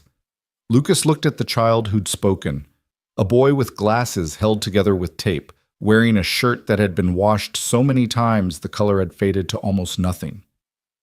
It made him feel small, Lucas said honestly, like he didn't matter, like his mom didn't matter, even though she was the best person he knew. And the worst part was watching his mom try not to cry, watching her pretend it was okay, watching her say, "It's okay, son, we can leave," even though it wasn't okay at all. Several children had tears in their eyes now. Mrs. Patterson had a hand over her mouth. But here's what Lucas learned that night, Lucas continued, his voice stronger now. He learned that how people treat you doesn't define your worth. He learned that kindness matters more than money. He learned that he wanted to grow up and make sure nobody ever made his mom feel small again. And he learned that the world needed changing. So what did he do? Tommy Martinez asked, the skeptical kid who apparently hadn't believed Lucas would show up. He worked hard. He stayed in school even when it was difficult. He got a scholarship to college where he studied computers because he loved figuring out how things worked. And he started a company in his tiny apartment with almost no money, just a big dream and a promise to his mom that he'd make something of himself. Lucas stood up, walked to the window, looked out at the playground where children would soon be running and laughing and being gloriously, messily young. That company became Grant Technologies. It became successful, made a lot of money, employed thousands of people. And Lucas became the person everyone called successful, rich, powerful, important. He turned back to the class. But you know what? For a long time, he forgot why he'd wanted to be successful in the first place. He forgot about that night at the restaurant. He forgot about his mom's tears. He forgot that the point wasn't to be rich. It was to make sure other people didn't have to feel small. What made him remember? Emma, Sophie's best friend, asked softly. Lucas looked at Sophie, who was watching him with those hazel eyes so much like her mother's. A brave little girl reminded him, on her birthday, at a restaurant, when people were being mean to her and her dad. She said the exact same words Lucas's mom had said. "It's okay, Daddy. We can leave." And when Lucas heard those words, something broke open inside him that had been closed for a very long time. Sophie's eyes filled with tears, and she pressed her hand to her heart. So Lucas stood up. He told those mean people that they were wrong. He made sure Sophie and her dad got to have their special dinner. And then he decided to spend the rest of his life making sure no other kid ever has to hear their parents say, "It's okay, we can leave," when it's not okay at all. The classroom was silent except for a few sniffles. Then Tyler, the math kid, raised his hand. "Is that why you started the foundation? The Lily Brooks Foundation?" Lucas nodded. "That's exactly why. Sophie's mom was named Lily, and she died before Sophie turned 8. But from everything Sophie and her dad have told me, Lily was an amazing person who loved her daughter more than anything in the world. So I named the foundation after her, to help other single parents like Sophie's dad, like Lucas's mom, to help families who are working hard but just need a little support, a little hope, a little reminder that they matter." Mrs. Patterson wiped at her eyes, not even trying to hide her tears anymore. "Can I ask you something, Mr. Grant?" a quiet girl in the back said. "Of course. What's your name?" "Zoe. My question is, do you think your mom would be proud of you now?" The question hit Lucas like a physical blow. He had to take a moment, breathe through the sudden tightness in his chest. "I hope so," he said finally, his voice rough. "I really hope so. My mom died 5 years ago, before I started the foundation, before I met Sophie and her dad. But I think if she could see what I'm doing now, she'd be proud. Not because I'm rich or successful, but because I'm finally using that success for something that matters." "She would be proud," Sophie said suddenly, standing up. "I know she would be, because my mommy in heaven is proud of you too. She told me." The classroom held its breath. Lucas felt tears burning behind his eyes. "She did?" he asked gently. Sophie nodded seriously. "Last night, in my dream. She was wearing her pretty blue dress, and she looked healthy again, not sick. And she said, 'Tell Lucas thank you for taking care of my baby and her daddy.' So I'm telling you, thank you." Lucas had given presentations to rooms full of investors worth billions. He'd negotiated deals that made international news. He'd spoken at conferences attended by world leaders. But nothing had ever undone him the way Sophie's words did in that third-grade classroom. He walked over to her, knelt down, and pulled her into a hug. "You're welcome," he whispered. "Thank you for reminding me what matters." When he finally pulled back, half the class was crying, including Mrs. Patterson. Sophie beamed at him through her tears, then impulsively kissed his cheek. "Can I tell them about my birthday?" she asked. "About the lobster and the cake and how you made everyone sing?" "You can tell them whatever you want," Lucas said, ruffling her hair gently. And she did. Sophie stood up in front of her classmates and told the story of her 8th birthday with the dramatic flair of a natural storyteller, the fancy restaurant, the mean manager. The moment Lucas stood up and everything changed. Her classmates listened with rapt attention, gasping at the mean parts, cheering at the heroic parts, sighing with satisfaction at the happy ending. "And then," Sophie concluded, "Lucas sat with us and we had the best dinner ever, and there was a huge chocolate cake with 8 candles, and everyone in the whole restaurant sang happy birthday to me, and it was perfect. It was the best birthday I ever had, even better than the one before Mommy got sick." The bell for recess rang, but nobody moved. Mrs. Patterson had to tell them twice that they could go outside before they finally started filing out, though several stopped to thank Lucas or ask for his autograph, or simply stare at him like he was some kind of superhero. Tommy Martinez was one of the last to leave. He stopped in front of Lucas, scuffing his worn sneaker against the floor. "I'm sorry I didn't believe Sophie," he said quietly. "I thought she was making it up. I didn't think someone like you would really come to our school." "Why not?" Lucas asked. Tommy shrugged. "Because we're not fancy. We're just regular." Lucas crouched down to the boy's level. "Tommy, there's no such thing as just regular. Every person matters. Every kid matters, whether they go to a school like this or the fanciest private school in the world. And actually, I like this school better. You know why?" Tommy shook his head. "Because the kids here are real. They understand that life is hard sometimes, that not everyone gets everything easy, that kindness matters more than money. Those are the most important lessons anyone can learn." Tommy smiled tentatively, then ran out to join his friends at recess. Mrs. Patterson approached Lucas, shaking her head in wonder. "That was incredible," she said. "I've never seen the kids so engaged. So many of them come from situations like Sophie's, single parents working multiple jobs, struggling to make ends meet. They needed to hear that story. They needed to see that someone like you remembers what it was like, that you haven't forgotten where you came from." "I had forgotten," Lucas admitted. "For a while. I got caught up in the success, the money, the power. It took a little girl saying 5 words to remind me who I used to be." Principal Martinez returned, smiling. "Mr. Grant, would you mind if we called a brief assembly? I know it's not what we planned, but I think the whole school would benefit from hearing your story." Lucas thought about his schedule, the meetings he'd rescheduled, the calls waiting for him, the 100 things that needed his attention. Then he thought about his mother, about the boy he used to be, about the man he was trying to become. "I'd be honored," he said. An hour later, Lucas stood on a small stage in the school gymnasium, looking out at 400 children ranging from kindergarten to 5th grade, along with all the teachers and staff. It was chaos barely contained, whispers and giggles, children waving at friends, the particular energy of an unexpected break from routine. But when Lucas began to speak, telling the story of that 7-year-old boy and his mother, the room fell silent in a way that Principal Martinez would later say she'd never seen before. He told them about hard work and kindness, about dignity and respect, about how the measure of a person wasn't in their bank account but in their character. He told them about his mother, about Sophie, about the foundation and why it mattered, and he told them something he'd never said publicly before. "I have $30 billion, Lucas said, and gasps rippled through the gymnasium. "That's more money than I could ever spend, more than I'll ever need, and for a long time I thought that was the point, to make as much money as possible, to be as successful as possible. But I was wrong." He paused, looking at the sea of young faces watching him. "The point isn't to have more, the point is to do more, to help more, to be more kind, more generous, more aware of the people around us who need support. Every single person in this room matters. Every single one of you has value that has nothing to do with how much money your family has, or what kind of house you live in, or what brand of shoes you wear."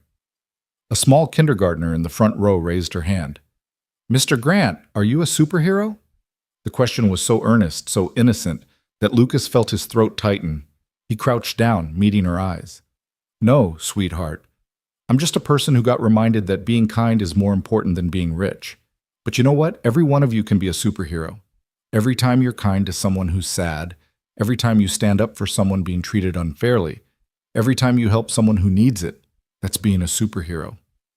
"Even if we're just kids?" she asked. "Especially if you're kids," Lucas said. "Some of the bravest, kindest people I've ever met were kids. Like Sophie, who tried to protect her dad even when she was hurting. That's real courage." The assembly ended with thunderous applause and a standing ovation that made Lucas uncomfortable in its intensity. He wasn't a hero. He was just a man trying to figure out how to use his privilege for something good, trying to honor his mother's memory, trying to be worthy of the faith a little girl had placed in him. As the children filed out, many stopped to high-five him or tell him quick stories about their own lives. A girl told him her mom worked 2 jobs and she wanted to grow up to help her mom rest. A boy said his dad had just lost his job and he was scared, but the story made him feel better. A tiny kindergartner simply hugged his leg and said, "You're nice." Each interaction was a gift, Lucas realized. Each child a reminder of why this mattered, why he'd redirected his entire life's focus in the past 2 weeks. Sophie was waiting for him outside the gymnasium with her dad. Evan had taken a half day off work to watch the assembly, standing in the back with tears streaming down his face as Lucas spoke. Now he approached Lucas with something like awe in his expression. "That was," Evan started, then stopped, shaking his head. "I don't have words. What you said, what you're doing, it's going to change so many lives." "It's already changed mine," Lucas said simply. Sophie grabbed both their hands, linking the three of them together. "Can Lucas come to dinner again tonight, Daddy? Please? I want to show him my science project." Evan laughed. "If Lucas isn't too busy—" "I'm never too busy for this," Lucas interrupted. "What time should I be there?" That evening, Lucas found himself once again at the small apartment that was becoming more familiar than his own penthouse. This time he brought a pizza, not from some fancy artisan place, but from the local shop down the street that Sophie had mentioned was her favorite. And this time, he didn't feel like a visitor or an outsider. He felt like family. They ate pizza on the couch while Sophie showed him her science project about butterflies, explaining their life cycle with the serious authority of an 8-year-old expert. She'd drawn pictures and written captions in careful letters, some backwards but all earnest. "Butterflies have to completely change to become beautiful," Sophie explained. "They start as caterpillars, and then they go into a chrysalis, and everything about them transforms. Mrs. Patterson says it's called metamorphosis." "That's right," Lucas said, studying her drawings. "Complete transformation." "Like you," Sophie said matter-of-factly. "You were one way before, and now you're changing into something different, something better." Out of the mouths of babes, Lucas thought, stunned by her insight. "You're right," he said softly. "I am changing, and you helped me do that." After Sophie went to bed, Lucas and Evan sat on that same balcony under stars barely visible through the city's light pollution, and talked the way people do when the barriers have come down and genuine friendship has taken root. "The foundation has received over 1,000 applications in just the first week," Lucas told him. 1,000. That's how many families need help, and that's just in this city. "It's overwhelming," Evan said quietly. "It is, but it's also hopeful in a strange way. Every application is a family that hasn't given up, that's still fighting, still trying. They deserve support." "Because of Sophie's 5 words," Evan said, shaking his head in wonder. "Because my little girl tried to comfort me, you've created something that's going to help thousands of people. It doesn't seem real." "It's real," Lucas assured him. "And Evan, I need to tell you something. The foundation's first recipient. I'd like it to be you." Evan's head snapped toward him. "What? No, I can't." "You're exactly who this is for," Lucas interrupted gently. "Single parents working themselves to exhaustion, trying to provide for their kids, never asking for help because they're too proud or too scared or too conditioned to think they don't deserve it. Let us help you. Let us make sure Sophie has everything she needs. Let us give you the breathing room to be her father instead of just her provider." "Lucas, you've already done so much, and I want to do more. I need to do more, please. Let the Lily Brooks Foundation help the Brooks family. It would be an honor." Evan was silent for a long moment, wrestling with pride and practicality, fear and hope. Finally, he nodded. "Okay," he whispered. "Okay, thank you." They sat in silence after that, 2 men from different worlds who'd somehow found each other at exactly the right moment, when both needed reminding of what mattered most. "You know what the best part of today was?" Lucas said eventually. "What?" "Watching Sophie tell her story. Watching her be proud of her birthday, proud of her dad, proud that she helped change things. She's 8 years old and she already understands that one person can make a difference. That's incredible." "She got that from her mother," Evan said, his voice thick with emotion. "Lily always believed that kindness rippled outward, that small actions created big changes. She would have loved what you're doing. She would have loved you." Lucas felt tears prick his eyes. "I wish I could have met her." "In a way you have," Evan said. "Every time Sophie smiles, every time she shows compassion beyond her years, every time she sees the good in people, that's Lily. She lives on in Sophie." They finished their beers as the night deepened. the city below them settling into its nighttime rhythm. Eventually, Lucas stood to leave, but at the door, Evan stopped him with a hand on his shoulder. "Lucas, I need you to know something. Before that night at the restaurant, I was barely holding on, working all day, trying to be present for Sophie, dealing with the grief, the exhaustion, the fear that I wasn't enough. I was drowning and pretending I could swim. But you threw me a lifeline. More than that, you reminded me that good people still exist, that the world can still be kind. You saved us." "You saved me too," Lucas said, his voice rough. "I was drowning in success, suffocating under the weight of all that money and power and emptiness. Sophie's words were my lifeline, so I guess we saved each other." Evan pulled him into a hug, the kind between brothers or soldiers who've been through battle together. When they pulled apart, both men had tears in their eyes and weren't ashamed of it. Lucas drove home through quiet streets, his mind full and his heart fuller. At every stoplight, he found himself thinking about the day, the children's faces, their stories, Sophie's pride, Evan's gratitude, the kindergartner asking if he was a superhero, Tommy Martinez apologizing for not believing, the little girl who'd hugged his leg. He thought about his mother, about whether she could see him now, whether she knew what he was trying to do. He hoped she did. He hoped she was proud. At home, in his penthouse that suddenly felt too large and too empty, Lucas stood at the window overlooking the city and pulled out his phone. Sophie's drawing was his wallpaper now, those 3 stick figures holding hands. He texted Evan, "Thank you for today, for every day. You and Sophie have changed my life." The response came quickly. "No, thank you for seeing us, for caring, for being exactly who Sophie said you are, our angel." Lucas set down his phone and looked at the city below, thinking about all the families out there like the Brooks family, like his family had been, struggling, surviving, hoping for something better.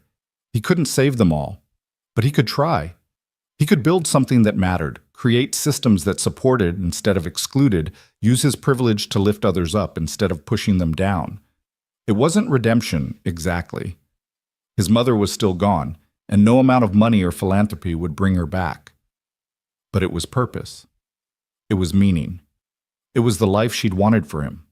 Not the rich one, but the good one.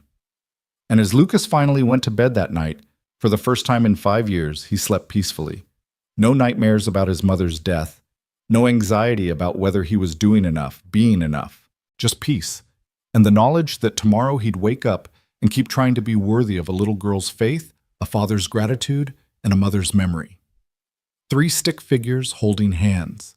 A billionaire, a construction worker, and a child who'd reminded them both what really mattered.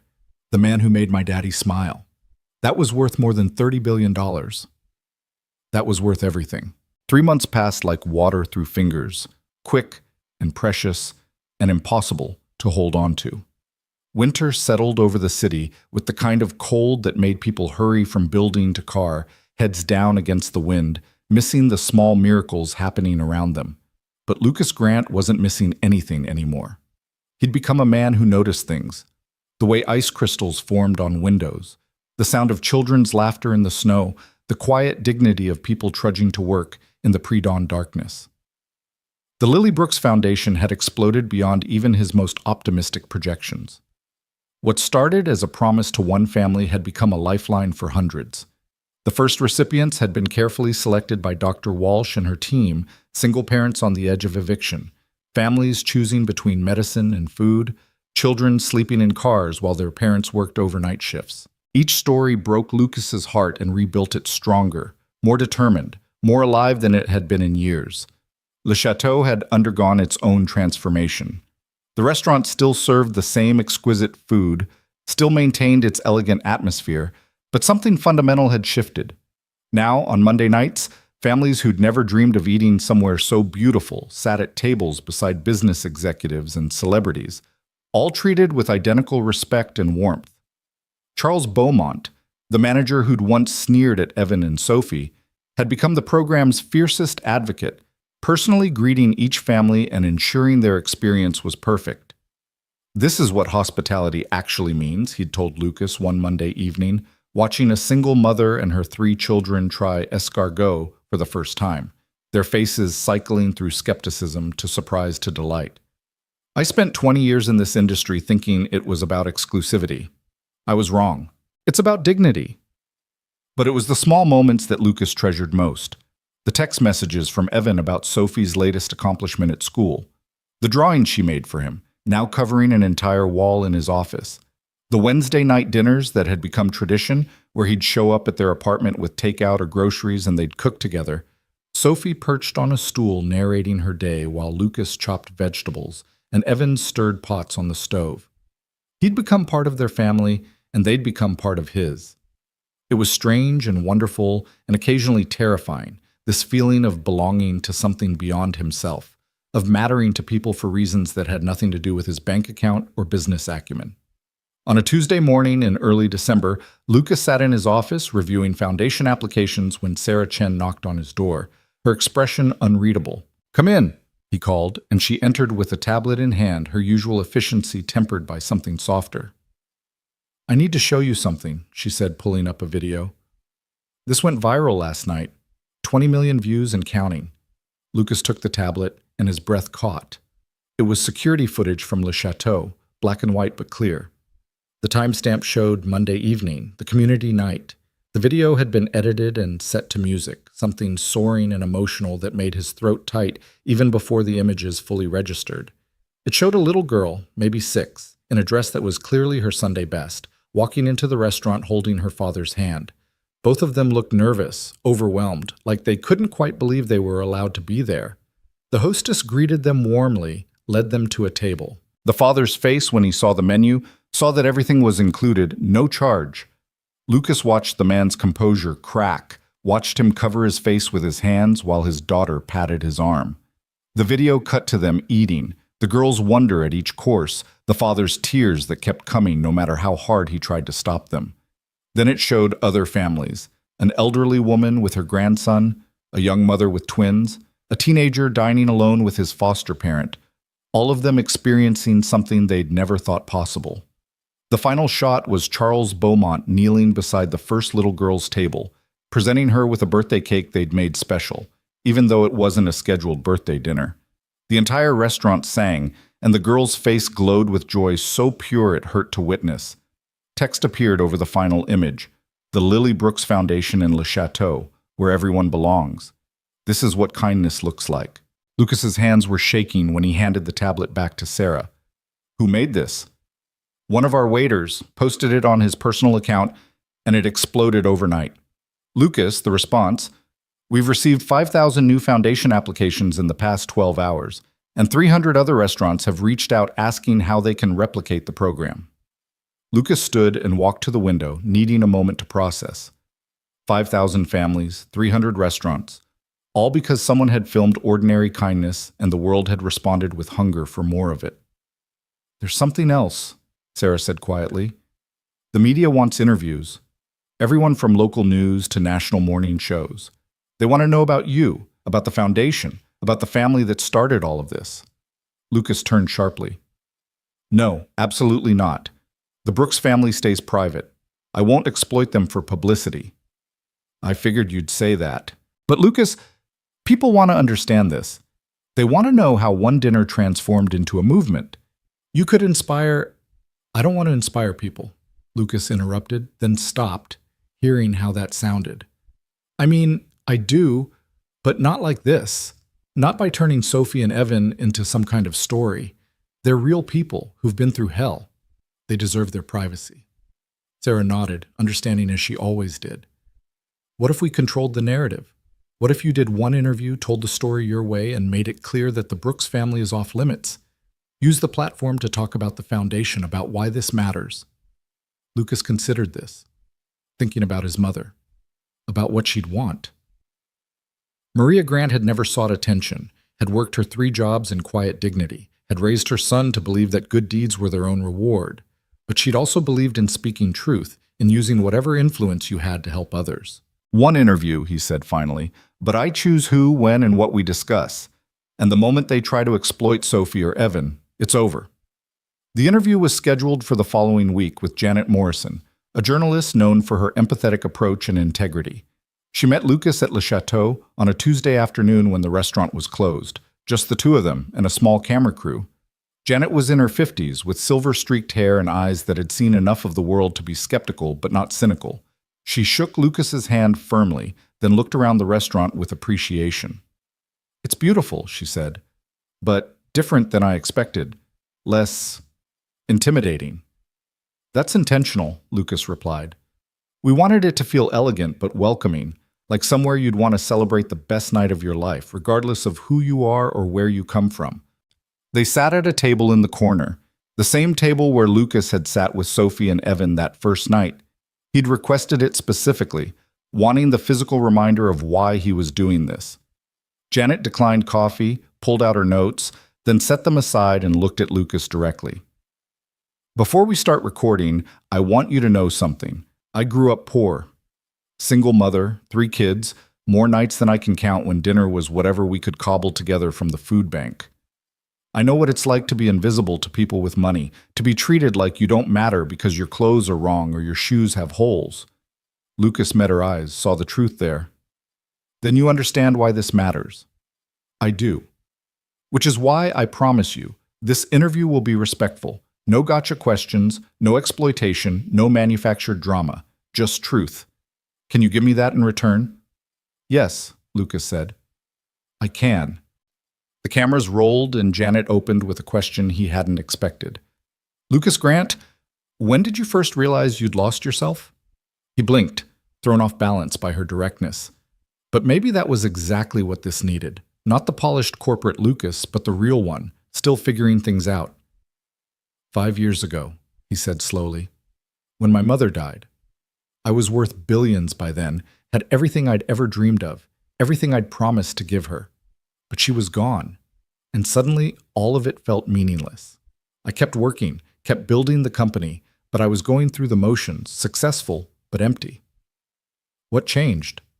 Lucas smiled, and it was genuine despite the cameras. A little girl said 5 words that broke something open inside me. 5 words that my mother had said to me 25 years earlier in almost the exact same situation.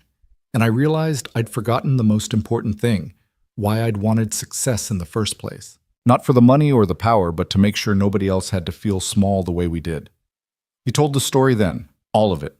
His 7th birthday, his mother's tears, the humiliation that had burned into his soul. The night at Le Chateau when history repeated itself, when Sophie Brooks tried to comfort her father the way Lucas had tried to comfort his mother. The moment he stood up, and everything changed.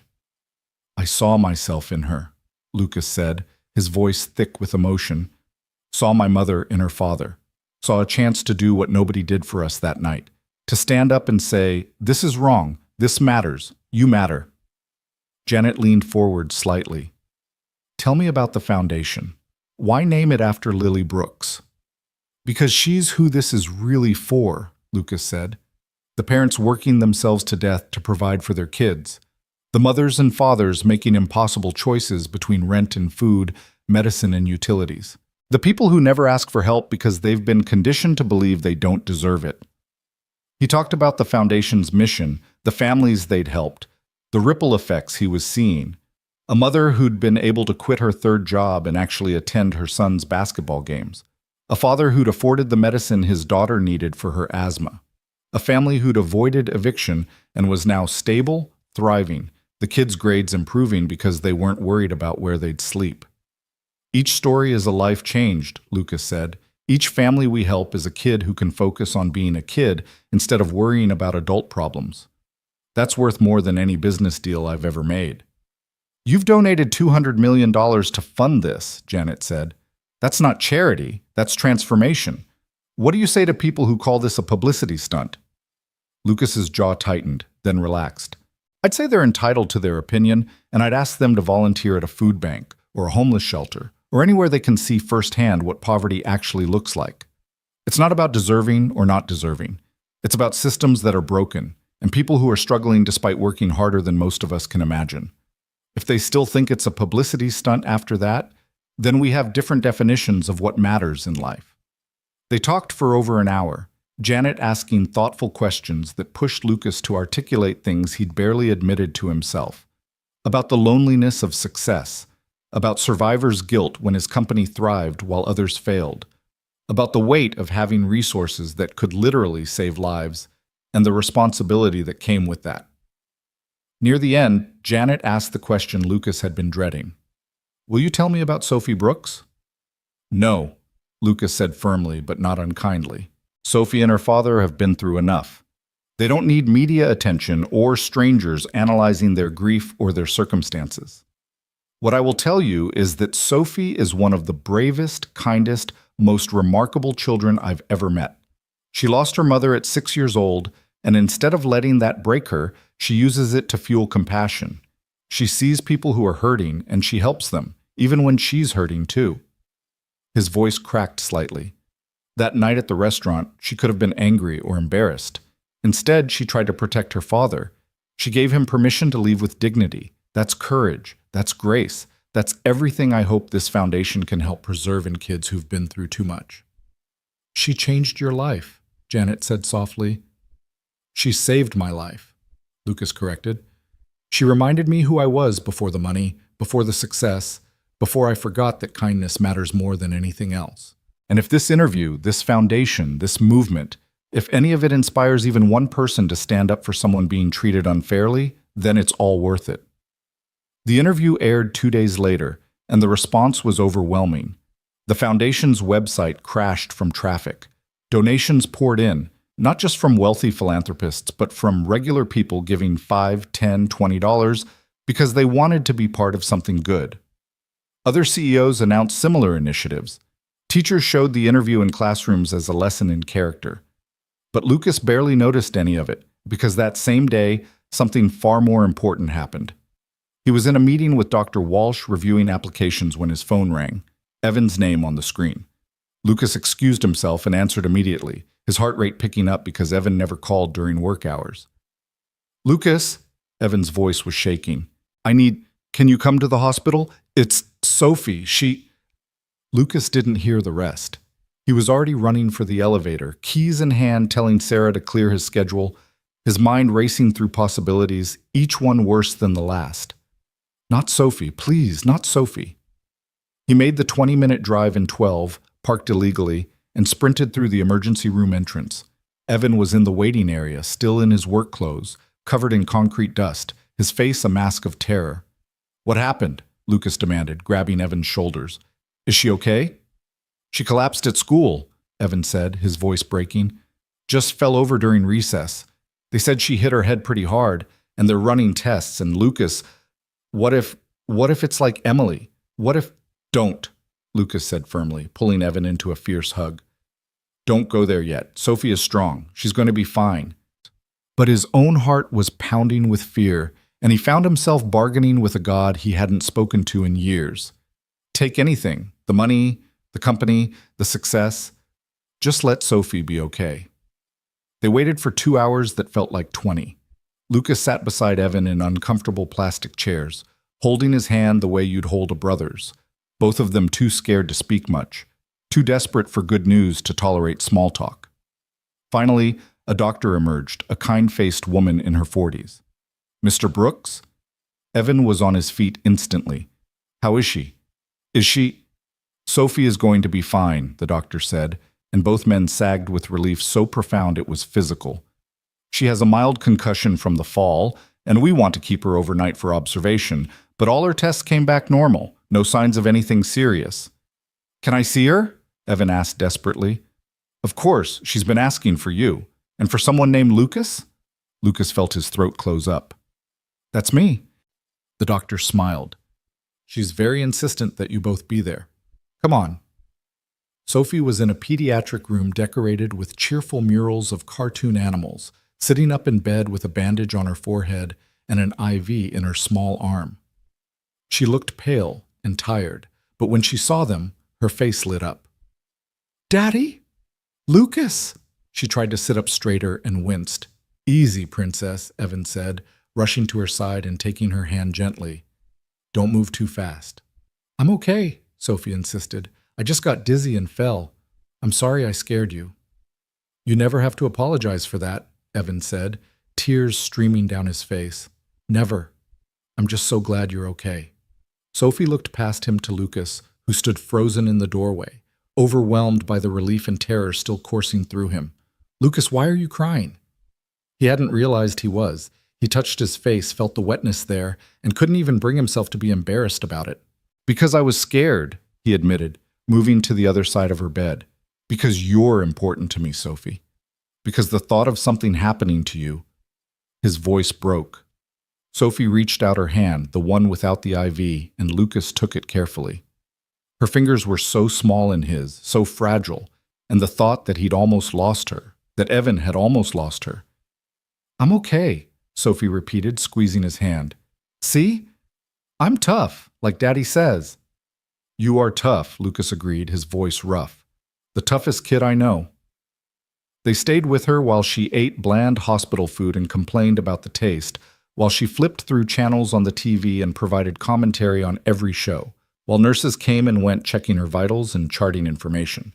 Evan never let go of her hand, and Lucas found himself unable to leave, texting Sarah that he wouldn't be back today, maybe not tomorrow either, and not caring that he was missing important meetings. Nothing was more important than this, than being here for Sophie and Evan, than making sure they knew they weren't alone. As evening fell and Sophie finally drifted off to sleep, the doctor returned to check on her one more time. She examined Sophie gently, then turned to Evan and Lucas with a more serious expression. Can we talk outside? She asked quietly. Lucas's stomach dropped. Evan's face went white. They followed the doctor into the hallway and she closed the door softly behind them. Sophie is going to be fine from this fall, she began, but I need to talk to you about something else. Mr. Brooks, when was the last time Sophie had a comprehensive physical? Not just a school checkup, but full blood work, panels, the complete picture. Evan's voice was barely a whisper. Not since before Emily died. There's been so much, and the insurance doesn't cover everything, and I kept meaning to, but I'm not judging you, the doctor said kindly. I'm asking because I want to run some additional tests while Sophie is here. Nothing urgent, nothing that suggests anything is immediately wrong. But she's thin, thinner than she should be, and there are some indicators that suggest she might not be getting adequate nutrition. I want to make sure we're not missing anything. Malnutrition, Lucas said sharply. But Evan provides... I know, the doctor interrupted gently. I'm sure he does everything he can. But Mr. Brooks, the truth is that many working families in this country struggle to provide adequate nutrition even when they're doing everything right. The cost of healthy food, the time required to prepare it, the stress that suppresses appetite, it all adds up. Evan had gone very still, very quiet, the kind of quiet that preceded either explosion or implosion. Lucas recognized it because he'd seen his mother wear that same expression when a bill collector called, or when they had to choose between electricity and food, or any of the 1,000 moments when poverty ground you down and made you feel like you were failing. I'll pay for it, Lucas said immediately. Whatever test she needs, whatever treatment, whatever... Lucas, you can't keep... Evan started, but Lucas cut him off.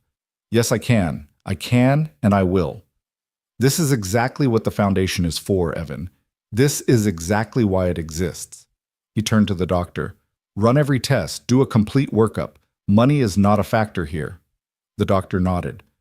I'll put in the orders. We'll have results by tomorrow afternoon. She paused, looking between them. Sophie is lucky to have both of you. Not every child has this kind of support system. After she left, Evan slid down the wall and sat on the floor of the hallway, his head in his hands. Lucas sat beside him, their shoulders touching, and waited. I've been failing her, Evan finally said, his voice muffled. All this time, I thought I was doing okay. Thought we were managing, but I've been letting my daughter go hungry. Stop, Lucas said firmly. You've been doing everything humanly possible with the resources you have. You work 60 hours a week. You show up for Sophie every single day. You love her with everything you have. That's not failing. That's surviving a system designed to keep people like you down. But she's malnourished, Lucas. My little girl is... She's going to be fine, Lucas interrupted. Because you got her here. Because you've never given up. Because you're a good father who loves his daughter more than anything in the world. And now you have help. That's not failure. That's courage. Accepting support when you need it. Evan looked at him.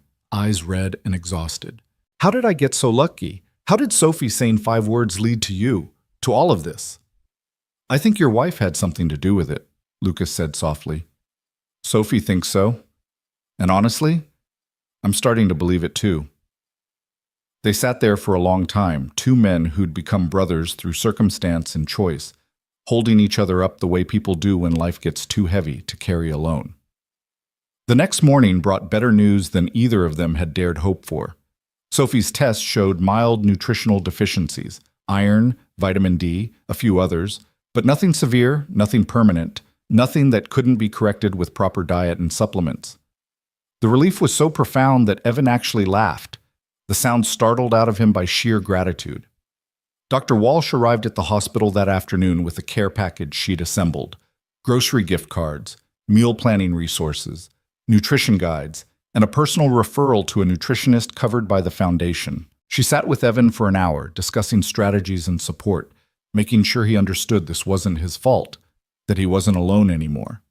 Sophie was discharged that evening with a clean bill of health, a reminder to take it easy for a few days, and strict instructions about the supplements she needed to take. She chattered the whole way to the car about how the hospital food was terrible except for the Jell-O, and how one of the nurses had told her she was the bravest patient she'd seen all week, and how the doctor said she could go back to school on Monday. Lucas drove them home. Evan was too exhausted to trust himself behind the wheel, and carried Sophie up the stairs when her energy suddenly crashed, the little girl falling asleep against his shoulder with the easy trust of childhood. He laid her gently in her bed, the one with the pink comforter and the stuffed animals arranged precisely how she liked them, and felt something settle in his chest that he'd never felt before. This was what mattered. Not the billions or the company or the success. This, making sure a little girl could sleep safely in her bed, with food in her belly and people who loved her nearby. This was everything. In the kitchen, Evan made coffee neither of them wanted, but both needed something to do with their hands. They sat at the table and Lucas pulled out his phone. I'm putting together a team, he said. Medical professionals, nutritionists, social workers. Every family in the foundation program is going to have access to comprehensive health care, including preventive care. No more waiting until something is urgent. No more choosing between medicine and rent. Lucas, that's going to cost. I don't care what it costs, Lucas said flatly. I'm worth $30 billion. If I can't use that to make sure kids like Sophie stay healthy, then what's the point of any of it? Evan stared at him for a long moment, then shook his head with something like wonder. You really mean that? Every word. Evan, I've been thinking the foundation is good, but it's not enough. We're helping hundreds of families, maybe thousands, eventually. But there are millions who need support. I want to do more. I want to push for policy changes, for systemic reform. I want to use whatever influence I have to make sure no parent has to go through what you've been through, what my mother went through. That's a big fight, Evan said quietly. I know. But I've got resources, a platform, and a reason to fight. 3 reasons, actually. Lucas pulled up the photo that was still his phone wallpaper, Sophie's drawing of the 3 stick figures. A little girl reminded me what matters. Now I'm going to spend the rest of my life trying to build a world worthy of her. They talked late into the night, making plans, dreaming bigger, imagining what could be possible if enough people cared enough to fight for change. And when Lucas finally drove home as dawn was breaking, he felt more alive than he had in years, tired and scared and hopeful all at once. His phone buzzed with a text from Sophie, who must have woken early. Thank you for staying with me at the hospital. You're my best friend besides Emma, and Daddy, and Mommy in heaven. Lucas pulled over because he couldn't see through his tears, couldn't breathe through the emotion flooding his chest. Best friend. This 8-year-old child who'd survived more loss than most adults could handle considered him her best friend. He typed back carefully. You're my best friend too, Sophie, forever. 3 dots appeared, then, forever and ever and ever? Lucas smiled through his tears. Forever and ever and ever. Promise. He sat there in his car as the city woke up around him and thought about promises. The one he'd made to his mother to never forget where he came from. The one he'd made to Sophie that he'd always be there. The one he was making to himself to use everything he had to fight for people who needed fighting for. And he thought about how one dinner, one moment of standing up when it would have been easier to stay seated, had changed absolutely everything. The man who made my daddy smile. Lucas touched the phone screen, the drawing visible beneath his message thread with Sophie, and felt his mother's presence as clearly as if she were sitting beside him. "I'm trying, Mom," he whispered to the empty car, to the ghost that lived in his heart. "I'm finally doing what you always wanted. I'm using it for good. I'm making it matter." The morning sun broke over the buildings, gilding everything in gold, and Lucas drove toward whatever came next with his heart full and his purpose clear, and the absolute certainty that he was finally on the right path. 6 months after that terrifying night at the hospital, spring arrived in the city with the kind of gentle persistence that made even cynics believe in new beginnings. The cherry trees along Sophie's street bloomed in clouds of pink and white, petals drifting down like snow, and Lucas Grant found himself noticing beauty he'd overlooked for years. The way morning light caught on dewdrops, the sound of children playing in parks, the simple grace of ordinary people living extraordinary lives in quiet ways that would never make headlines. The foundation had grown beyond anything Lucas had imagined that sleepless night after Sophie's birthday. They'd helped over 3,000 families now, providing everything from emergency housing to medical care to educational opportunities. The ripple effects were measurable and profound. Kids staying in school, parents able to work single jobs instead of 3, families stabilizing and then thriving. But Lucas had learned that numbers, while important, didn't capture what mattered most. It was the individual stories, the specific moments when hope replaced despair, that made everything worthwhile. Evan Brooks had become more than just the Foundation's first success story. He'd become Lucas's partner in the work, using his own experience to help guide the program's development. He'd cut back to 40 hours a week at the construction site, the Foundation's assistants making that possible, and spent his newfound time volunteering, talking to other single parents, offering the kind of support that only someone who'd lived it could provide. His presence lent authenticity and credibility that Lucas's billions never could. "You should hire him full-time," Sarah Chen had suggested a month ago, watching Evan comfort a crying mother at a Foundation event. "He's worth more to this organization than any credential or degree could provide." Lucas had done exactly that, creating a new position, Director of Family Outreach, with a salary that finally allowed Evan to breathe without constantly calculating whether they could afford groceries. Evan had cried when Lucas offered it, then laughed at himself for crying, then accepted with the fierce determination of a man who'd found his purpose. Sophie had thrived in ways that made Lucas's chest ache with gratitude. The nutritional deficiencies were corrected. Her grades, already good, had improved to excellent. She joined the school choir and discovered she loved singing almost as much as she loved drawing. And every Wednesday evening, without fail, she'd wait by the window for Lucas's car, then run outside to greet him the moment he pulled up. Her joy so pure and uncomplicated, it reminded him why any of this mattered. But it was a Saturday afternoon in late April when everything came full circle in a way Lucas hadn't anticipated.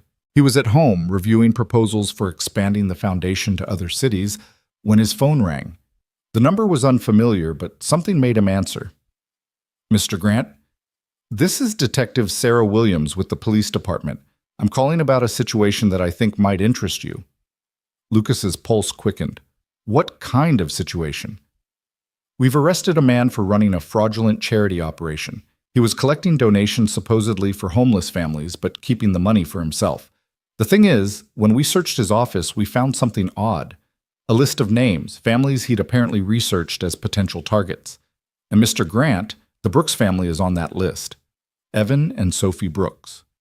Lucas's blood went cold. "What do you mean, targets?"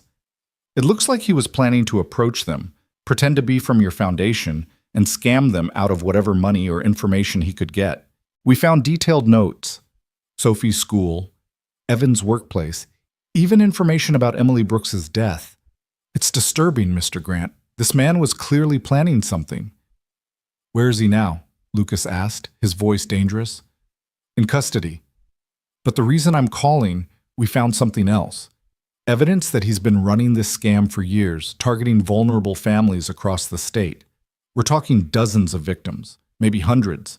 And it appears he specifically targets single parents who've lost spouses, people who are grieving and desperate and more likely to trust someone offering help. Lucas was already grabbing his keys. I'm coming down there. Where are you? 20 minutes later, he sat in Detective Williams' office, looking at files spread across her desk. Photos of families, including one of Evan and Sophie that had clearly been taken without their knowledge, mixed with financial records and handwritten notes that made Lucas's hands shake with rage. We caught him because of your interview, Detective Williams explained. She was a woman in her early 40s with sharp eyes and the kind of exhaustion that came from seeing too much of humanity's worst. After you went public about the foundation, donations spiked. This guy, Dennis Crawford, saw an opportunity. He created a fake website mimicking yours, collected donations, and was preparing to target your known recipients directly. How did you catch him? Someone he'd scammed before saw the fake website and reported it. We set up a sting, caught him red-handed. But Mr. Grant, here's the thing. Crawford had very specific information about your foundation's recipients. Information that shouldn't be public. Lucas went very still. You're saying we have a leak. I'm saying someone in your organization or with access to your records has been feeding information to this predator, and we need to find out who before they can do more damage. The investigation took 3 days that felt like 3 years. Lucas brought in his own security team, worked directly with Detective Williams, and insisted on absolute transparency with the families involved. Sarah Chen coordinated with law enforcement, her usual calm efficiency overlaid with fierce protectiveness. They discovered the leak wasn't malicious, just a young intern who'd been manipulated by Crawford, given what she thought was a harmless request for statistical data and not realizing she was providing a predator with ammunition. The intern was fired, though Lucas made sure she had counseling and support. Crawford was charged with fraud, identity theft, and a dozen other crimes that would put him away for years. The families on his list were contacted and warned, their information secured, their trust in the foundation reassured through personal visits from Lucas and Evan. But it was the conversation with the Brooks family that Lucas dreaded most. He sat in their living room, their new living room in the modest house the foundation had helped them purchase, where Sophie finally had her own bedroom and Evan had a workspace, and told them everything. Sophie listened with her characteristic seriousness, sitting between her father and Lucas on the couch. When he finished explaining about Crawford, about the photos, about how close they'd come to being targeted again, she was quiet for a long moment. "But we're safe now?" she finally asked. "You're safe," Lucas promised. "He's in jail, and we fixed the problems that let this happen. You're safe." Sophie nodded, then surprised him by climbing into his lap, something she rarely did anymore now that she was getting older, more conscious of being a big kid. She wrapped her arms around his neck and whispered in his ear, "I knew you'd protect us. You always do." Lucas held her close, breathing in the scent of her strawberry shampoo, feeling the weight of her trust like both gift and responsibility. Over her head, he met Evan's eyes and saw reflected there the same fierce gratitude and love he felt. "Always," Lucas whispered back. "I promise. Always." The crisis became a catalyst for change. Lucas implemented new security measures, hired additional staff focused solely on protecting recipient privacy, and created an advisory board that included former recipients like Evan to ensure the foundation stayed grounded in the reality of the families it served. He also went public with what had happened, using it as a teaching moment about the predators who exploited vulnerability and the importance of protecting those seeking help. The response was overwhelming. Other nonprofits reached out to learn from his security protocols. Law enforcement agencies wanted to collaborate on identifying and preventing charity fraud. And thousands of people donated to the foundation specifically because of how Lucas had handled the crisis, with transparency, accountability, and unwavering commitment to the families he'd promised to serve. But the real transformation came on a Sunday in May, when Lucas found himself standing in a park with 500 people gathered for what Evan had dubbed the first annual Lily Brooks Foundation Family Day. It had been Evan's idea, a picnic where all the families who'd been helped by the foundation could meet, share their stories, and celebrate together. Lucas had worried it might be too much, too overwhelming, but Evan had insisted. "These families need to know they're not alone," Evan had said. "They need to see that there are hundreds of others who've been where they are, who understand, who've made it through. That's healing, Lucas. That's hope." Now, watching children play on the grass while parents swapped phone numbers and strategies, Watching Sophie and Emma teaching younger kids how to make flower crowns. Watching Evan talking with a newly widowed father who looked like he was drowning until Evan put a hand on his shoulder and said, "I know, I've been there. You're going to be okay." Lucas understood what Evan had meant. This wasn't just about money or resources. It was about community, about connection, about people who'd survived impossible things helping others do the same. Principal Martinez approached him with a woman Lucas didn't recognize, late 30s, with kind eyes and a warm smile. "Mr. Grant, this is Ashley Reeves. Her daughter is in Sophie's class. Ashley, this is Lucas Grant." Ashley shook his hand, then said something that made Lucas's breath catch. "Thank you. Your foundation, it saved us. My husband died 2 years ago, and I was drowning. Couldn't pay rent, couldn't afford my daughter's asthma medication, couldn't see any way forward. Then I got the letter saying we'd been accepted into the program, and—" Her voice broke. "You gave us our lives back." Lucas saw his mother in her face, saw every parent who'd ever had to choose between impossible options, who'd ever felt like they were failing their children despite doing everything right. "I'm glad we could help," he said, meaning it with every fiber of his being. "But you saved yourself. You kept fighting for your daughter. That's what mattered most." "Still," Ashley said, wiping at her eyes, "thank you. And thanks Sophie. She's the one who told my daughter about the foundation, who brought the information home. If it wasn't for her, I never would have applied." After Ashley walked away, Principal Martinez smiled at Lucas. "Did you know Sophie does that? Quietly tells other kids about the foundation when she realizes their families might need help? She's like a little ambassador, spreading the word without making anyone feel bad. It's remarkable." Lucas looked across the park to where Sophie was now playing tag with a group of children, her laughter carrying on the spring breeze. She'd been through so much, losing her mother, that night at the restaurant, the hospital scare, and somehow she'd emerged not hardened but softened, not bitter but kinder, using her pain to help others rather than retreating into it. "She's her mother's daughter," he said quietly. "And her father's," Principal Martinez added, "and yours in all the ways that matter." The words hit Lucas unexpectedly hard. Yours. He'd never thought of himself as Sophie's father. That was Evan. That would always be Evan. But he was something. Uncle Lucas, Sophie called him sometimes. Or just Lucas. Her best friend besides Emma. The person she drew in all her pictures, the one she saved a seat for at school events, the one whose opinion mattered when she picked out a new dress or finished a book report. Family, he realized. That's what they'd become. Not through blood or law, but through choice and commitment and showing up over and over again. Later, as the sun began to set and families started packing up, Sophie found Lucas sitting on a bench watching it all. She climbed up next to him, leaning against his side in comfortable silence for a moment. "This was a good day," she said finally. "The best," Lucas agreed. "Lucas?" Sophie's voice went softer, more serious. "Can I ask you something?" "Always." "Do you think my mommy knows about all of this? About the foundation and the families we've helped and everything?"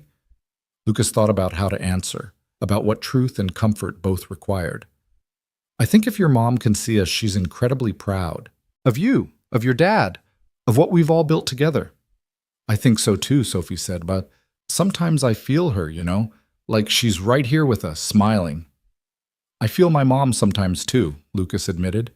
"Usually when I'm doing something I know she would have loved, like this, seeing all these families together, happy, supported. She would have loved this."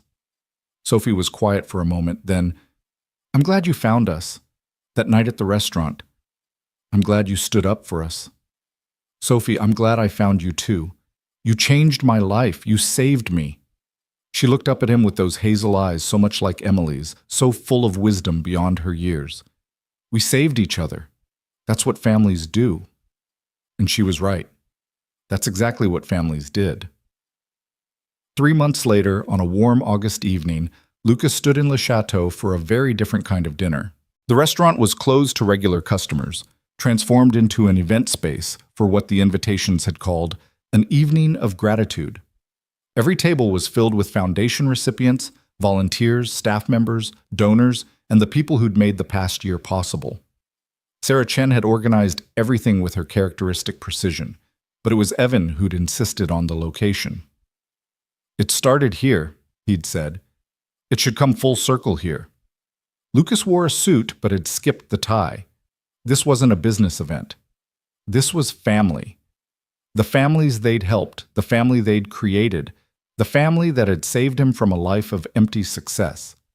Charles Beaumont, the manager who'd once tried to turn them away, now worked the room with genuine warmth, greeting families who'd participated in the Monday community dinners, ensuring everyone felt welcome.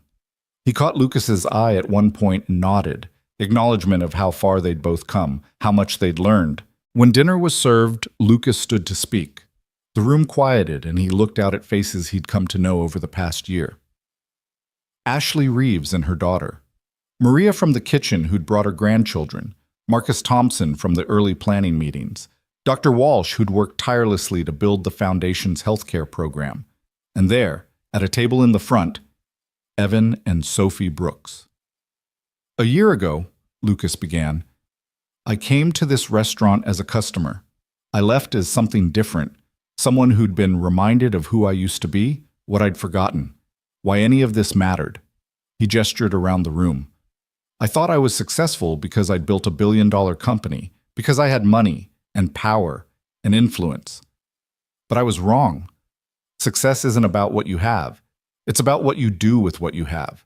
It's about who you lift up along the way." He paused, gathering his thoughts, trying to find words adequate to what he felt. That night, an 8-year-old girl said 5 words that changed everything. "It's okay, Daddy, we can leave." Those same words my mother had said to me 25 years earlier, in a different restaurant when the world told us we didn't belong. And hearing them again, hearing Sophie try to comfort her father the way I'd tried to comfort my mother, something broke open inside me that I'd kept sealed shut since my mom died. Lucas's voice cracked slightly, and he didn't try to hide it. I realized I'd forgotten why I'd wanted to be successful in the first place. Not for the money or the status, but to make sure nobody else had to feel small the way we did. To make sure no other kid had to watch their parent cry because the world was cruel. To build something that mattered more than profit margins or stock prices. He looked directly at Sophie, who was watching him with shining eyes. Sophie reminded me of that. She and her father gave me back my purpose, my meaning, my heart. And from that one moment, all of this grew, the foundation, the community nights, the thousands of families we've been able to help. Lucas pulled out his phone and projected an image on the screen behind him. Sophie's original drawing, the 3 stick figures holding hands. Sophie gave me this that first night. 3 people. A little girl, her father, and a man she'd just met, connected by a moment of kindness. She wrote, "The man who made my daddy smile." But the truth is, she made me smile. She made me feel human again. She gave me back something I'd lost when my mother died. The ability to care about something bigger than myself. He clicked to the next image, a photo from earlier that day. 500 people in a park, families laughing and playing, children running through grass, parents supporting each other, community, connection, hope. "This is what success actually looks like," Lucas said. "Not balance sheets or quarterly earnings. This, people helping people, kindness rippling outward, second chances and new beginnings. Kids who can focus on being kids because their parents have support. Parents who can actually parent instead of just surviving." He clicked through more images. Families in their new apartments, kids receiving medical care, parents at job training programs, children at school with supplies they needed. Each photo represented a story, a life changed, a moment when someone had felt seen and valued and supported. "We've helped 3,000 families this year," Lucas continued. 3,000. And every single one of them is someone's child, someone's parent, someone who matters, someone who was working hard and just needed a little support, a little hope, a little reminder that they're not alone. He turned off the projector and looked around the room. "My mother, Maria Grant, worked 3 jobs to raise me. She never complained, never made me feel poor, never stopped believing I could be anything I wanted. When she died 5 years ago, I had everything I'd promised to give her, except time. I couldn't save her. I couldn't give her the rest she deserved. I couldn't make up for all those years of exhaustion and struggle. Lucas's voice broke completely now, and he had to pause, breathe, gather himself. Evan was crying. Sophie was crying. Half the room was crying. But maybe I can save someone else's mother, Lucas continued, his voice rough with emotion. Someone else's father. Maybe I can make sure some kid doesn't lose their parent to stress and overwork and a system that values profit over people. That's why we do this. That's why it matters. That's why I'll spend the rest of my life fighting to make sure every family has what they need to not just survive, but thrive. He raised his glass. To Lily Brooks, who I never met, but who raised an incredible daughter and loved an incredible man. To Maria Grant, who taught me that kindness matters more than money. To every parent in this room who's fighting to give their children a better life. And to Sophie, the little girl who saved a billionaire by reminding him what it means to be human. The room erupted in applause and tears and the kind of emotion that comes when people recognize truth. Sophie was on her feet, running to Lucas, and he caught her as she threw herself into his arms. "I love you," she said against his shoulder, loud enough for everyone to hear. "Yeah, you're my family." "I love you too," Lucas said, not caring that everyone was watching, that his carefully constructed professional image was cracking open to reveal something real and messy and beautiful. "You're my family too, forever." Evan joined them, and the three of them stood there, the construction worker, the billionaire, and the child who'd brought them together, while everyone in the room witnessed what grace actually looked like. The rest of the evening was a blur of conversations and laughter and stories shared. Lucas talked with families about their progress, celebrated their victories, listened to their ongoing struggles, and made mental notes about how the foundation could better serve them. He watched Evan move through the room with the easy confidence of someone who'd found his calling, watched Sophie play with other children who'd become her friends through the foundation's events. And he thought about his mother, about how she'd have loved this, would have been in the kitchen helping prepare food, would have made sure every person felt welcomed and valued, would have found joy in seeing her son finally using his success for something that mattered. Near the end of the night, as families began to leave, Marcus Thompson pulled Lucas aside. "You know what you've started here, don't you? This isn't just a foundation anymore. It's a movement. Other cities are watching. Other billionaires are asking how they can replicate it. You're changing the conversation about wealth and responsibility." "I'm just trying to do what my mother would have wanted," Lucas said. "No," Marcus corrected gently. "You're doing what you wanted, what you needed. The money and the power were always just tools. You're the one who decided to use them for good. That's on you, man. Own it." Lucas thought about that as he drove Sophie and Evan home later that night. Sophie had fallen asleep in the back seat, exhausted and happy, still wearing the fancy dress Lucas had bought her for the evening. Evan sat in the passenger seat, quiet and contemplative. "You okay?" Lucas asked. "More than okay," Evan said. "I'm just thinking about how different our lives are now compared to a year ago. How close I came to giving up completely. How one night changed everything." "You never would have given up," Lucas said with certainty.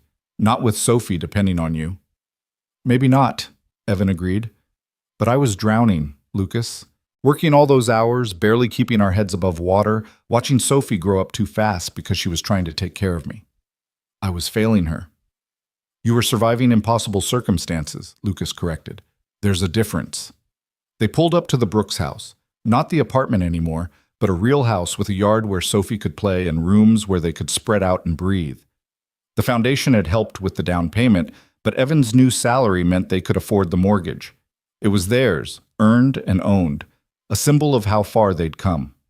Lucas helped carry sleeping Sophie inside, laid her gently in her bed, the one with the bookshelf Lucas had built for her birthday, full of books he'd carefully selected, the desk where she did homework, the walls covered in her artwork.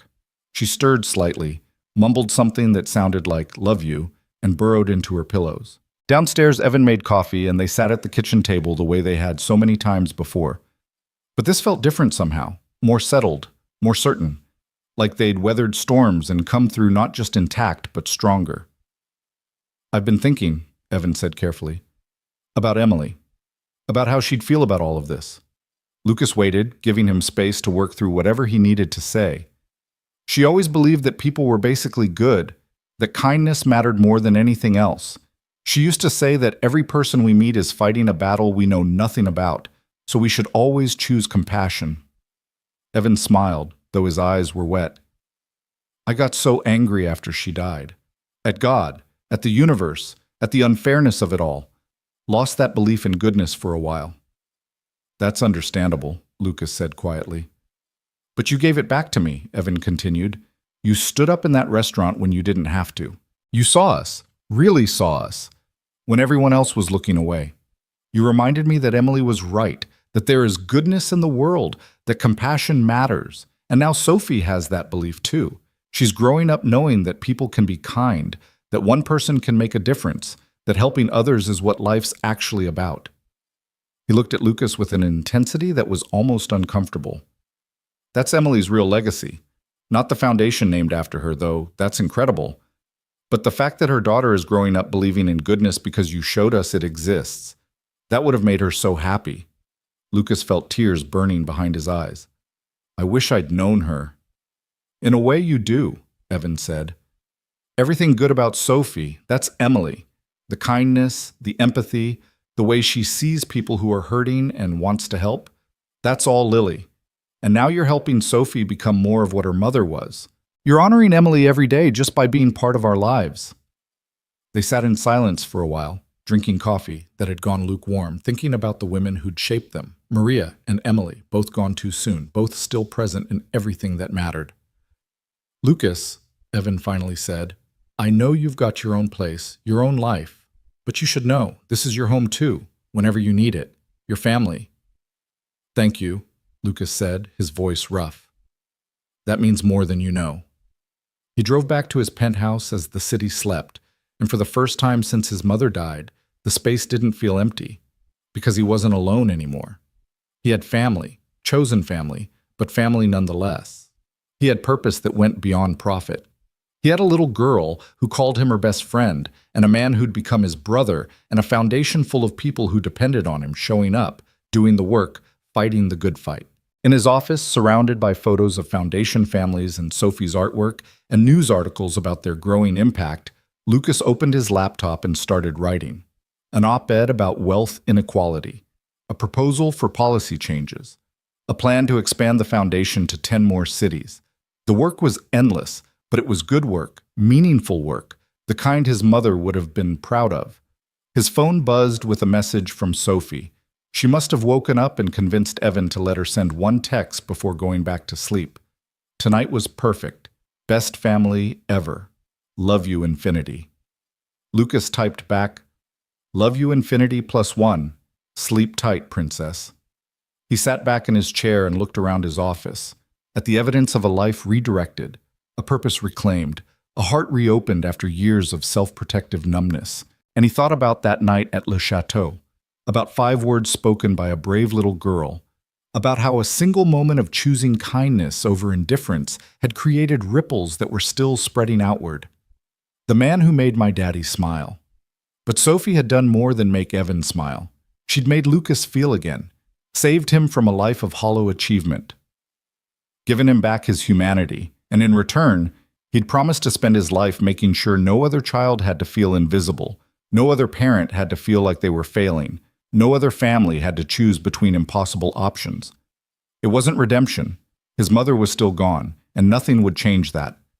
But it was purpose. It was meaning.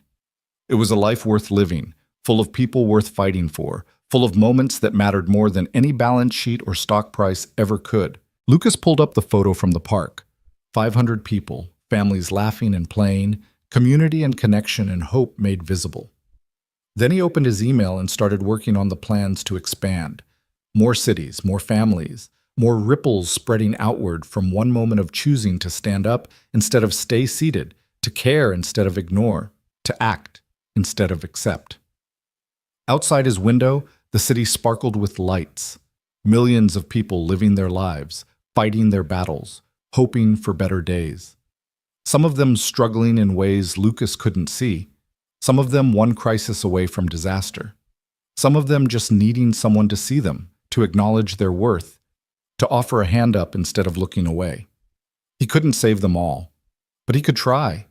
He could build systems and change policies. and use every resource at his disposal to make the world a little kinder, a little more just, a little more like the place his mother had always believed it could be. And somewhere, Lucas hoped, Maria Grant was watching her son finally become the man she'd raised him to be. Not the richest or the most powerful, but the kindest. The one who remembered where he came from. The one who used his success to lift others up. The man who made my daddy smile. Lucas touched the framed drawing on his desk, those three stick figures holding hands, connecting a billionaire and a construction worker and a little girl through a moment of grace, and smiled. This was success. This was what mattered. This was everything. And it had all started with 5 words, spoken by a brave child on the worst night that became the best night, when everything changed because one person chose to stand up and say, "This is wrong. You matter. I see you." 5 words that saved a life, that saved thousands of lives. 5 words that changed the world. "It's okay, Daddy. We can leave." But they hadn't left. They'd stayed. They'd fought. They'd built something beautiful together, and they were just getting started.